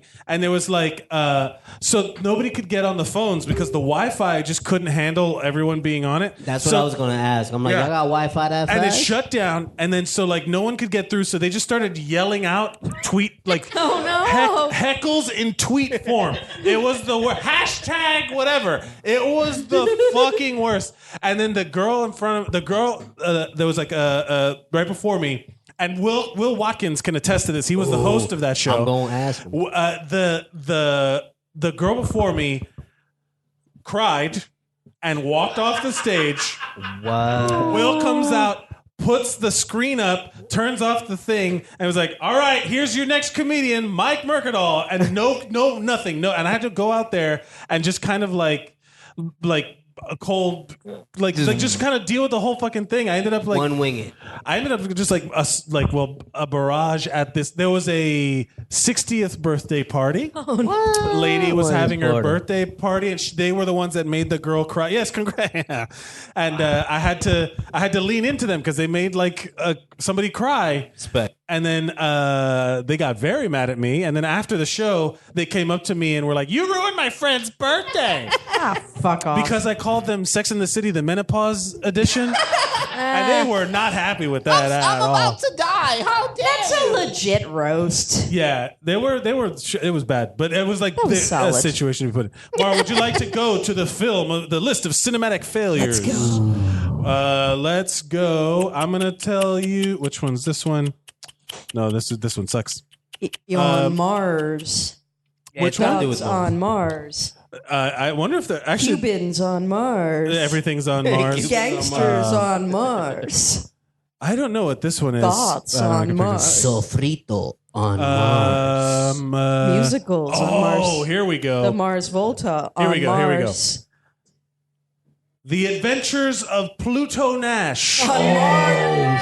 Oh, Eddie Nash. Murphy. Eddie Murphy. Shit. Eddie Murphy. What year was that? and Rosario 2009? Dawson, actually. Yeah, this was 2002. Oh, I don't know. Shit. Would you like to guess what the domestic gross was on The Adventures of Pluto I Nash? don't know what $1 million is. I'm going to say like I know. $3 million. It's no more than $50. $3 million. Eric, would you say it's more or less than $3 million? I'm going with $55. So less. Pluto Nash. The domestic gross on The Adventures of Pluto Nash was $4.4 million. Ah, so close. Would you like to? I will let you take a guess. The budget for The Adventures of Pluto Nash, $100 million. With inflation, that movie lost $138 million. Yeah. I almost threw up. Yeah, that was a bad one. That movie is not great. But you know who's in it? Victor Varnado's in it. Oh, really? Yeah. Yeah. Yeah. Eddie Murphy's the star of that movie. Yeah. But as a sub character. Mara, thank you so much for being here. What would you like to promote before you go? Thursday, 6 to 8 p.m. Cool Bar NYC. Yep. What's that? What is it? Oh, sorry. It's You're all hopped up on that CBD. it's just a place, you know. You gotta I'm going say to be it to there. people. We should Yeah. hang out. It's a comedy show and musical. It's musical Oh. comedy. It's everything. It's good. Yeah. Ladies and gentlemen, you can find Mara Satirical, right? Morris. Yeah. I On like Twitter that. and Instagram. Ladies and gentlemen, give it for Mara Satirical. Coming up next, a round of applause for Helen Ehrlich. Hello, Helen. Thank you so Hi. Hello. Thank you so much for being here. Whatever. I'm sorry. Was I we supposed could- to touch your hands? I was going to shake your hand. But I I had to get drink it. my wine. That's all right. No touching if you don't want to be touched. I get it. It was a very consensual back of the hand touch It was- that we yeah. just had. It was listener. like an odd dap. Okay, wait. I have a question because there is a bomb going on currently that What? I think that if you use hashtag, like fuck with the algorithm. I'm just gonna Oh. throw that in. Maybe we get some new viewers or What- listeners, what's whatever. happening? Jacqueline Hill launched her cosmetics line. Jacqueline Cosmetics.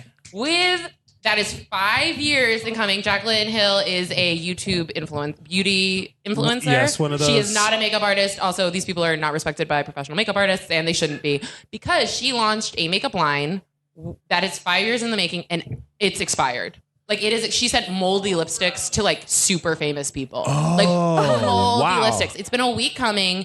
It has not been recalled yet, even though like. It's really dark. I'm sorry, forgive my It's ignorance. the Fire Fest of makeup. Yes, it is. It is, but almost like Jaclyn Hill. I'm not like actually very into the YouTube beauty like drama or YouTube drama. Sure. But recently, like, I got really caught in by a Tati James Charles situation that like some people are gonna know what I'm talking about. This is payback though, because I feel like I come on this podcast and the themes are things that like I know about generally, and then we don't talk about movies I've ever seen once. Like I'm not an action movie person. Yes. Or I do have a bomb that is also bomb. Can I talk about BALM, the rosebud balm that they sell at Sephora in the little checkout area? Amazing. Just quick recommendations. Let's fem up this podcast a little bit. Homonyms. Yeah. What? Wait. So there's this. I forgive my ignorance. Yes. I did not know makeup could expire, and then also. Oh boy, it can. Yeah, I didn't know that. But then also, it's all whale blubber. So it's allegedly expired. She's lying. So she's just lying again. Allegedly, she is saying that it was contaminated. So there are a couple issues. Okay. There are these fibers people are finding in their lipsticks, and there's 2 types of fibers.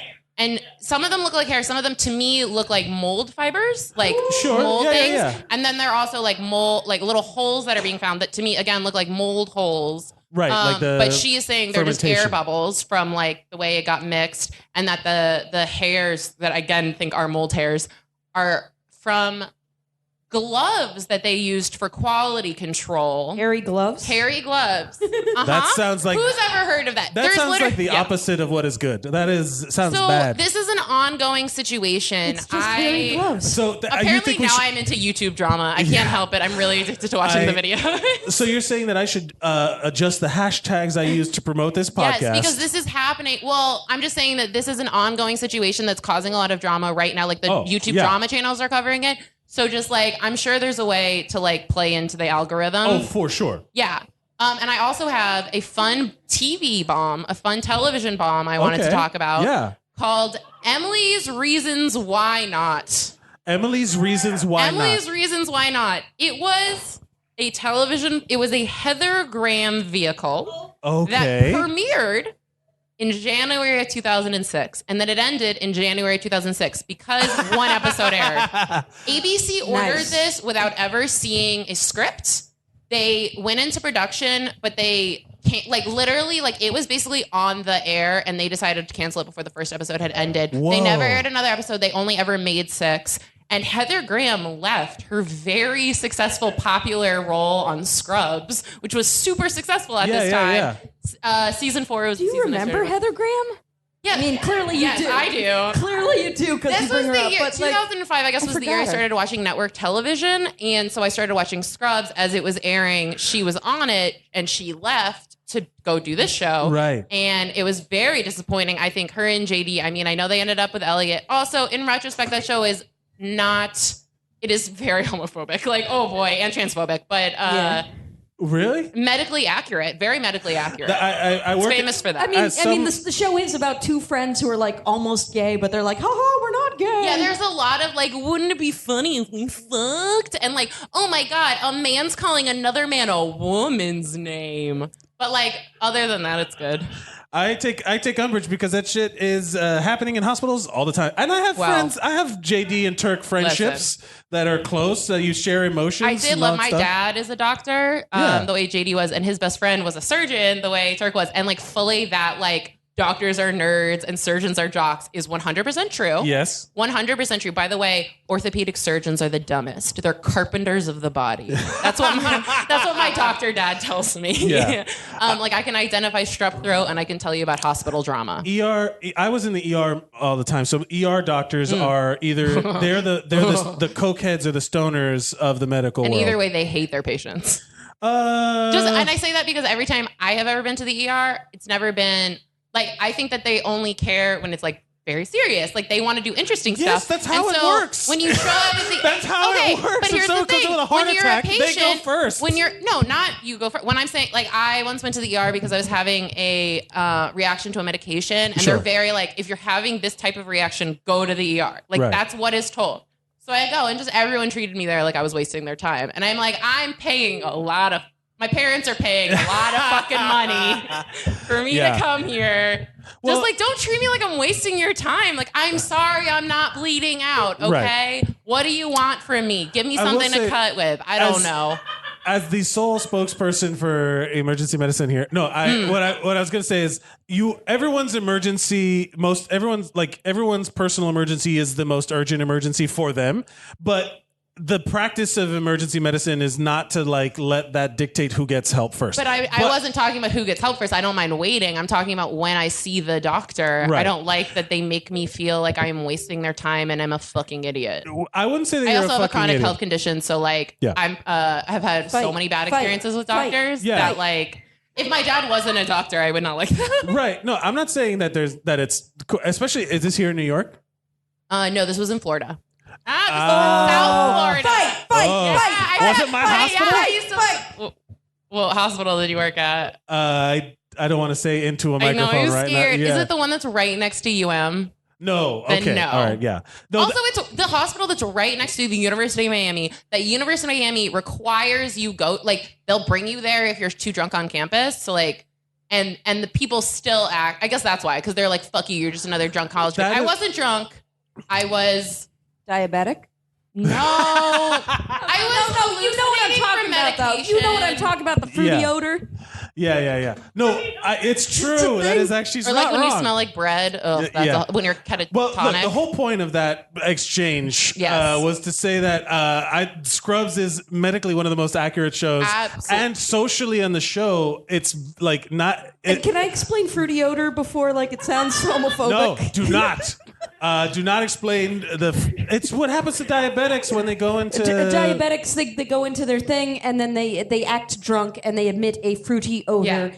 Ironically, Yes. that's my dad's specialty. What, your dad's? So I weirdly know a little bit more about He's an diabetes than like the average endocrinologist? random. Endocrinologist. Also, as a little child, I thought it was an entercrinologist, Oh. and I would Did she ever spell have, it that way. Well, Helen, we've not talked about bombs, but We I talked about Heather Graham's Oh yeah, that's right. That's Emily's right. Reasons Why Not, a huge bomb, a huge television bomb, very famous if you ever care about the mid-aughts history. Like, truly, if you ever like set a film in early 2006, throw a little Emily's Reasons Why Not little thing. They spent so much money advertising this show. They wasted so much money. It's What a was very the famous bomb. What was the reason that it got canceled? Like It was bad. It was really bad. Even though 6.2 million people watched the first episode, they still canceled it. I mean, There was something not a, problematic. no. I mean, it was problematic in the way it was like a woman, and then there's like a gay best friend, and like who's an accessory, but like that wouldn't be enough to cancel a show in 2006. That was the aughts. That was the Well, aughts. that's true. Let's talk about the bomb that was Okay. the 13th Warrior. Did anybody watch the 13th Warrior with Antonio Banderas? You wanted to go really something I could talk about. 100%. No, this is just on the list of biggest bombs. What year did that come out? 1999. Oh. And would you like to guess how much this bomb made domestic gross? How much did this movie I've never heard of make? $12 million. Two. Also, I think Million. it's really, honestly, you should do worldwide, because like we live in not to be a globalist, but we live in a global society. I understand that. So how much do you think it made worldwide gross? $52 million. Wow, very close. $61.7 million.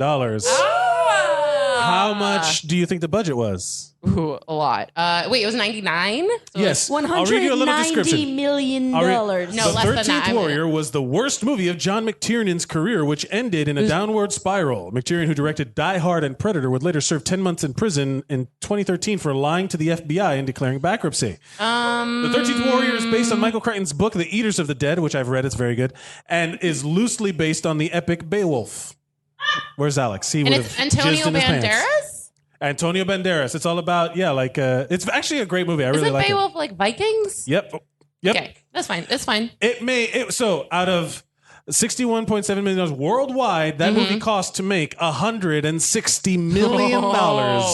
losing it $107 million with inflation, $200 million domestically, if you count What the a resurgence lost today. It's going more to make than all they its money spent. back. Yeah. Helen, thank you so much for being here. What would you like to Thank promote you. before you go, besides the show Scrubs? Heather Graham. Follow me on Twitter and Instagram at Tall Pale Curly. That's right. And apparently get into YouTube drama because it's fun. YouTube drama and Tall Pale Curly. Ladies and gentlemen, a round of applause for Helen Ehrlich. Ladies and gentlemen, closing out the show, Toby Nelson. Ba-da-ba-ba-da-ba. Hello. Hello. Toby. Toby, it's me, and my What's mom up? is here. Toby's mom has been in the audience this entire time. Marion Burrell, she's Toby, the best. I've been Toby, Marion, would you like to come on she's on dog duty. She's on dog duty. Okay. She's handling Sir Davos. Yes. Toby, welcome to the show. Would you like to tell me about the best worst bomb you've ever had, or the best worst bomb you've ever seen? So, yeah, come on. Her mom doesn't want to be on the show, but she just wants to be on the show. She wants to heckle Oh my her God. daughter. Okay. It's I just know. great. No. Yeah, exactly. Actually, I wish that Jordan had come in because when my mom and I went to see Jordan Klein's, she's hanging around tonight. Jordan Klein is very funny. She's Yes, not the one who very funny bombed. When we went to see her first book show in the city, like 2 years ago or something like that. Somebody that I'll tell you afterwards. But Right.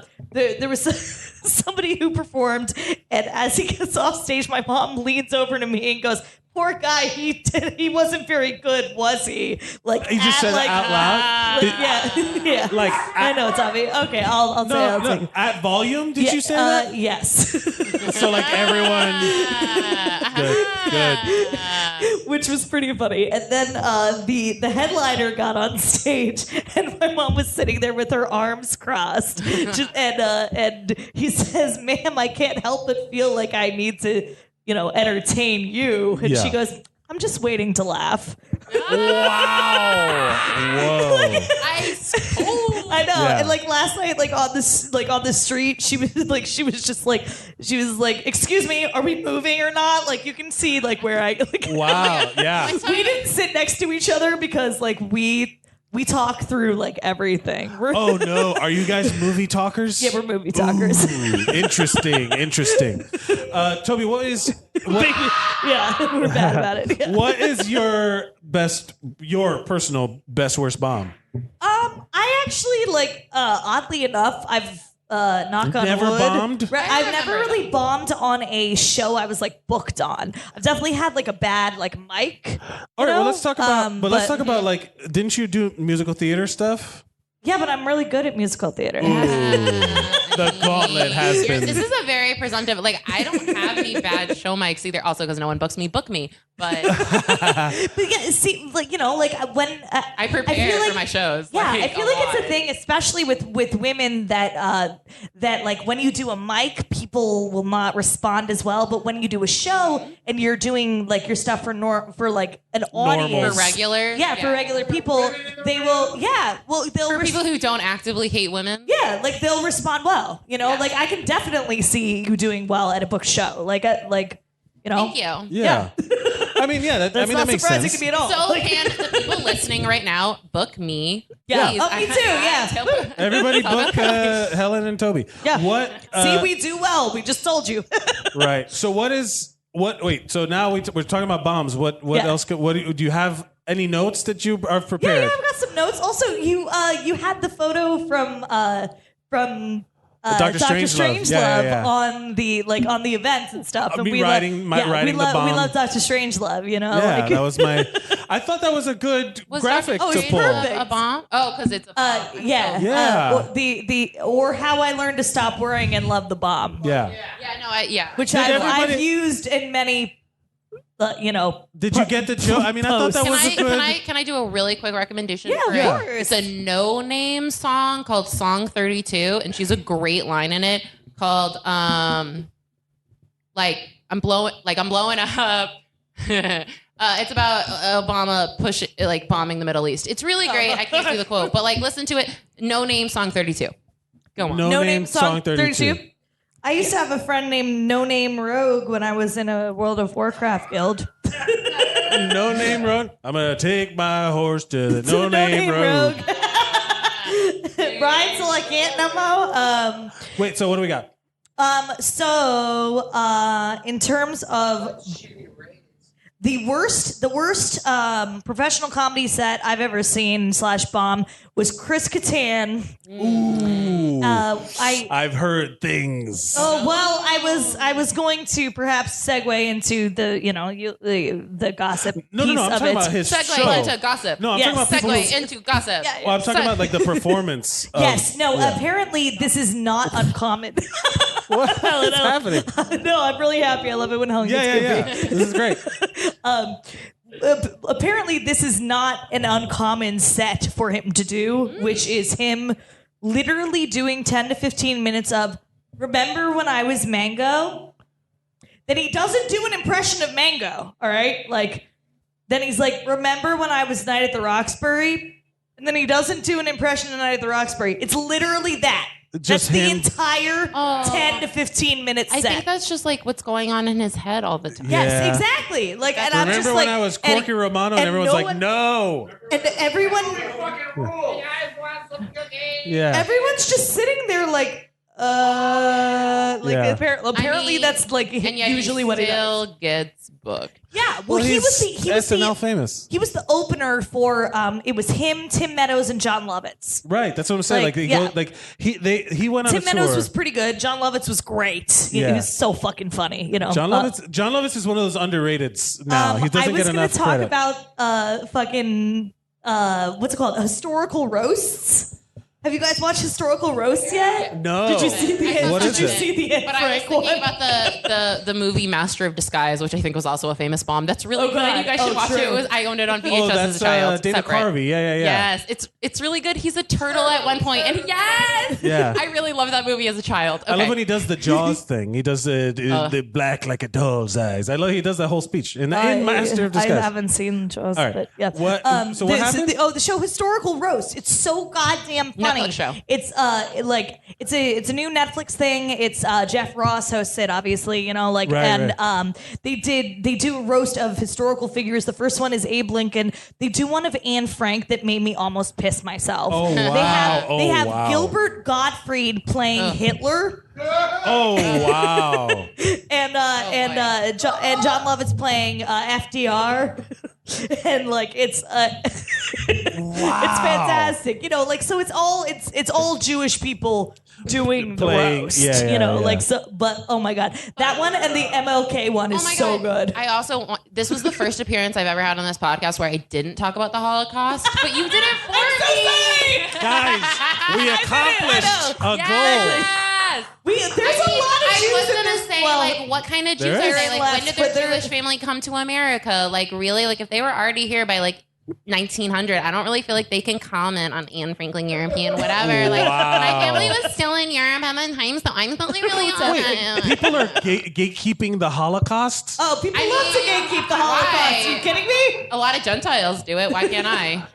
I'm not saying. I'm just shocked by how that exists. It's not gatekeeping. It's just it affected me differently than it would have affected someone else. Or no, this is not comedy. Toby? Yeah. Let's talk about famous mom. I was just curious as to what's. I know, right? Oh, speaking of which, has anyone watched Chernobyl yet? I have not. I have not. It's supposed to be really good, but I haven't watched it because I see Jay Twitter didn't love it. Jay Twitter wasn't happy with how it treated the Jews. it was the next thing after Game of Thrones. Exactly. My mom's mom came over fleeing the pogroms from Ukraine. Yes, that's right. My mom's Jewish family also came fleeing the pogroms. Yeah. And I just feel like that's a different experience than if you were fleeing the Holocaust specifically. Or my dad's dad was actually in. But in terms of the wow, Russian why is stuff. this still? Yes, but you're still Jewish, and also there were so many genocides. This is great. Before I'm watching- the Holocaust. Do you know how many genocides happened to the Jews before the Holocaust and after the Holocaust? It's fine. The Holocaust wasn't the latest one, and it's just that the Holocaust just pulls a lot of focus. It's like when there's a sibling who just gets a lot of attention. And it's not that it wasn't bad. I'm not saying it doesn't deserve that attention. I have no idea what is happening right now. Holocaust pulls a lot of focus is Pete Helen Ehrlich. I can't even. The Holocaust was a lot of focus. It's Okay. very deep. So, I'm going back to my notes. Okay, wait, hold on. None of I us got- are looking at Chris Kattan. Wait, no, everybody stop. Everybody stop. Because I have been trying.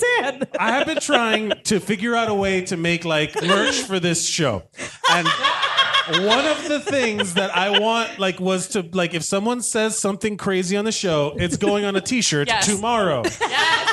And if I'm struggling with how problematic it would be to put a shirt that says the Holocaust pulls a lot of focus, and then I'm going to Here's quote. the thing. My mom says no. Yeah. Here's the thing. If I did that, Yeah, exactly. yes, amazing. Give me Yes. $1 million. I'm going to quote you at Tall Pale Girl. Yes, I want to be big on you Twitter. and It'd be Adam could do controversial. it. I Yeah. pass. My mom could probably do it. I'm not going to do It's it. also like if you wanted to include in parentheses from other Jewish genocides. Yes. But that seems like that would be accurate, but it wouldn't be good for a shirt. Oh No. my god. Let's All right, regroup. Let's talk about how Chris Kattan said, I'm never gonna be on SNL, whatever, it's fine. Chris Kattan said that Lorne Michaels told him to fuck Amy Heckerling. Oh, right. Or else I saw that, yeah. or else he would get fired and they would not make Why? the Night of the Roxbury movie. Why? Yeah. Like who even is Amy? Whatever. Amy Heckerling she's the director. She did Fast Times at Ridgemont High. She did Clueless. Yeah, she's like I pretty, believe that story 100%. So she's a pretty big deal, and like she's like a good director. She's a little nutty. The women who are able to succeed under the patriarchy are the women who most conform to the patriarchy.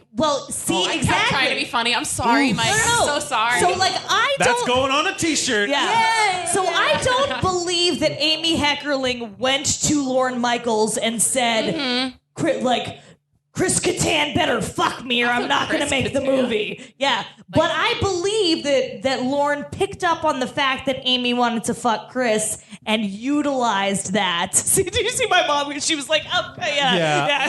I genuinely. She was like, yes. Like, it picked up on that fact and then utilized it in order to control both of them. Because he was in a relationship with Jennifer Coolidge at the time. Yeah, Jennifer Coolidge from like Stifler's mom. No. She's from the Mighty Wind and everything like that. She's like her tits. She's like the one who's like, without the little train, how they get the idea for the big train. The term MILF is about her. Yeah. The term that we all use is from a movie in the 90s. I'll show you the photo of her, and you know exactly who I mean. You like her. She was in Legally Blonde. She's been in a bunch of stuff. Oh yeah, she's Paulette. She's Paulette in Legally Blonde, the part that I played. She's the MILF. She's the original MILF. Let's talk about it. Anyway, so okay. We got to wrap this up. That was my gossip for the episode. How are we bringing it home? I have one more thing. Aaron was talking about when he worked at the movie theater and like the movie made like 2 tickets, whatever. Okay, when I worked at the Draft House, when they get a second run movie, they have to show it a certain number of times. Right. So I had to work shows where literally nobody came because we were required to show movies. You should tell teenagers to go fuck in there. Well, I mean, as an adult, I can't do that. But Transformers 2 eventually. We had that for so goddamn long. I've seen that and Twilight Breaking Dawn so many times, and Up also, which is fantastic. Yeah. But she's out of my league with fucking dumbass T.J. Miller. When I met him, I told him it was my least favorite movie. Oh, wow. He was like, "Haha, you're so funny," and I'm like, "You're not." You know, it sucks because I like that he's in that movie, but I love Jay Baruchel. I like that guy. Well, I mean, I like him too. I've got a big crush on him. You know? Yeah, he's awesome in Goon. He's awesome in a bunch of stuff. He's Honestly, what's his show called? The first leading thing he ever What's got his to do. what's his show called? Because he's good. Where he's trying to date. Oh, and it's weird. Oh my god. Oh, it's on FX. Damn it. Yeah. Guys, it's on FX. Whichever show that he had, it was good and I liked it. All right. So, Let's bring it on home. Yes. Your movie, your big You cinematic just do the bend and snap. Yeah. Your cinematic bomb is John Carter mentioned earlier. Oh yeah. Because I think this might be the biggest loss. I know. They really fucked up with their marketing for that movie. Yes. Absolutely. Because they made it seem like a different thing than it was. It kind of reminds me, and this didn't end up like really bad, but it reminds me of like, you remember the posters for the movie Drive? Oh, yeah. And like the commercials for Drive. That movie was awesome, but it did not. They made it look like an action-packed. They didn't target it like. Famously, the movie that Jackson Kristen fuck in front of. Ew. That's what they were watching. That's what they were watching. God. I knew there was something weird about it. Oh yeah. I had no idea what you guys said. Vanderpump Rules. What would you guys? All right, ladies. What do you think the domestic gross was, Toby? Tony. I said Toby. Tony. $8 million. Honestly, like that's probably about right. And they domestic spent gross. They spent almost $200 million on that movie, I believe. Wait till you hear this. Oh God! So domestic gross was $73 million, more than what you guys thought. Okay. Yeah. The total budget of the movie, so much. $250 million. And I know it didn't make it back internationally. I know it didn't. It didn't. It No. didn't make back its money. And like they weren't paying that for the cast. It had Taylor because he Kitsch, wasn't right? Taylor from Friday Night Lights. And they kept trying to put him in things, and he just couldn't do it. Yeah. He was so He tried. the total loss, adjusted for inflation, $224 million. Oh my God! So that's the biggest loss we've heard tonight, right? That is the biggest loss. And with that, Toby, thank you so much for being good here. Lord, What would you like to promote before you go? All right. New episode has started for Degrassi. Now We Here will be up tonight. That's the second to last. That's the second to last episode of the season. Adam and I started the podcast a year ago last week, and we're at the end of season 1 now, guys. And then You're doing obviously Cthulhu in the Deep South, the audio book, and the book on Kindle. Tea Time with Toby on Facebook if you're interested in the gossip content. Which I will always say, I love the nice ones. I started love the nice list for I you. love it. I love it. We've got the bad list, which is all the people who did like abusive shit. Yeah. We're starting the lame list, which is people who didn't actually like abuse or assault anyone, but also just like suck. I mean, listen, Tom Hanks and might we be got the nice, good but he's a list. bad parent. I'm sorry? Produced Chet Hayes. So Good Well, Lord. he cheated on Rita with Jennifer Goodwin. I don't know any of these names. Toby, wrap it up. Wrap it up. Okay. And then also, my mom and I are going to see the new Oklahoma this weekend, so I'm really excited. It won a bunch of Tonys and stuff, and Disabled it's representation. right, exactly. And it's either sexy Oklahoma or Woklahoma is like what you call it, and I'm really excited. And my mom was like, "Why do you want to see this?" And I was like, "No, I promise it's going to be cool." And what would you like to? Where can they follow you? Oh, they can follow me on Facebook is where I usually am. Toby Nelson. Silent Attack is my name. And then I'm Tobes the Wonder Dog on Instagram and Tobes the Wonder Dog with the number 1 on Twitter. Ladies and gentlemen, a round of applause for Toby Nelson. Thomas, he's like, what's going on? Guys, that's the end of the show. Thank you all for being here. Live at the Creek in the Cave in Long Island City, Queens. You can find us at Zeros on Heroes on all social media. Don't point the mic at the barking dog, please. You can, what did I say? Follow us at Zeros on Heroes on all social media. Follow me at Mike Mercadal on all social media. Like, share, and subscribe. Please retweet and share with your friends. And follow and support everyone on the show. Thank you all for being here. Remember to go out and be heroic.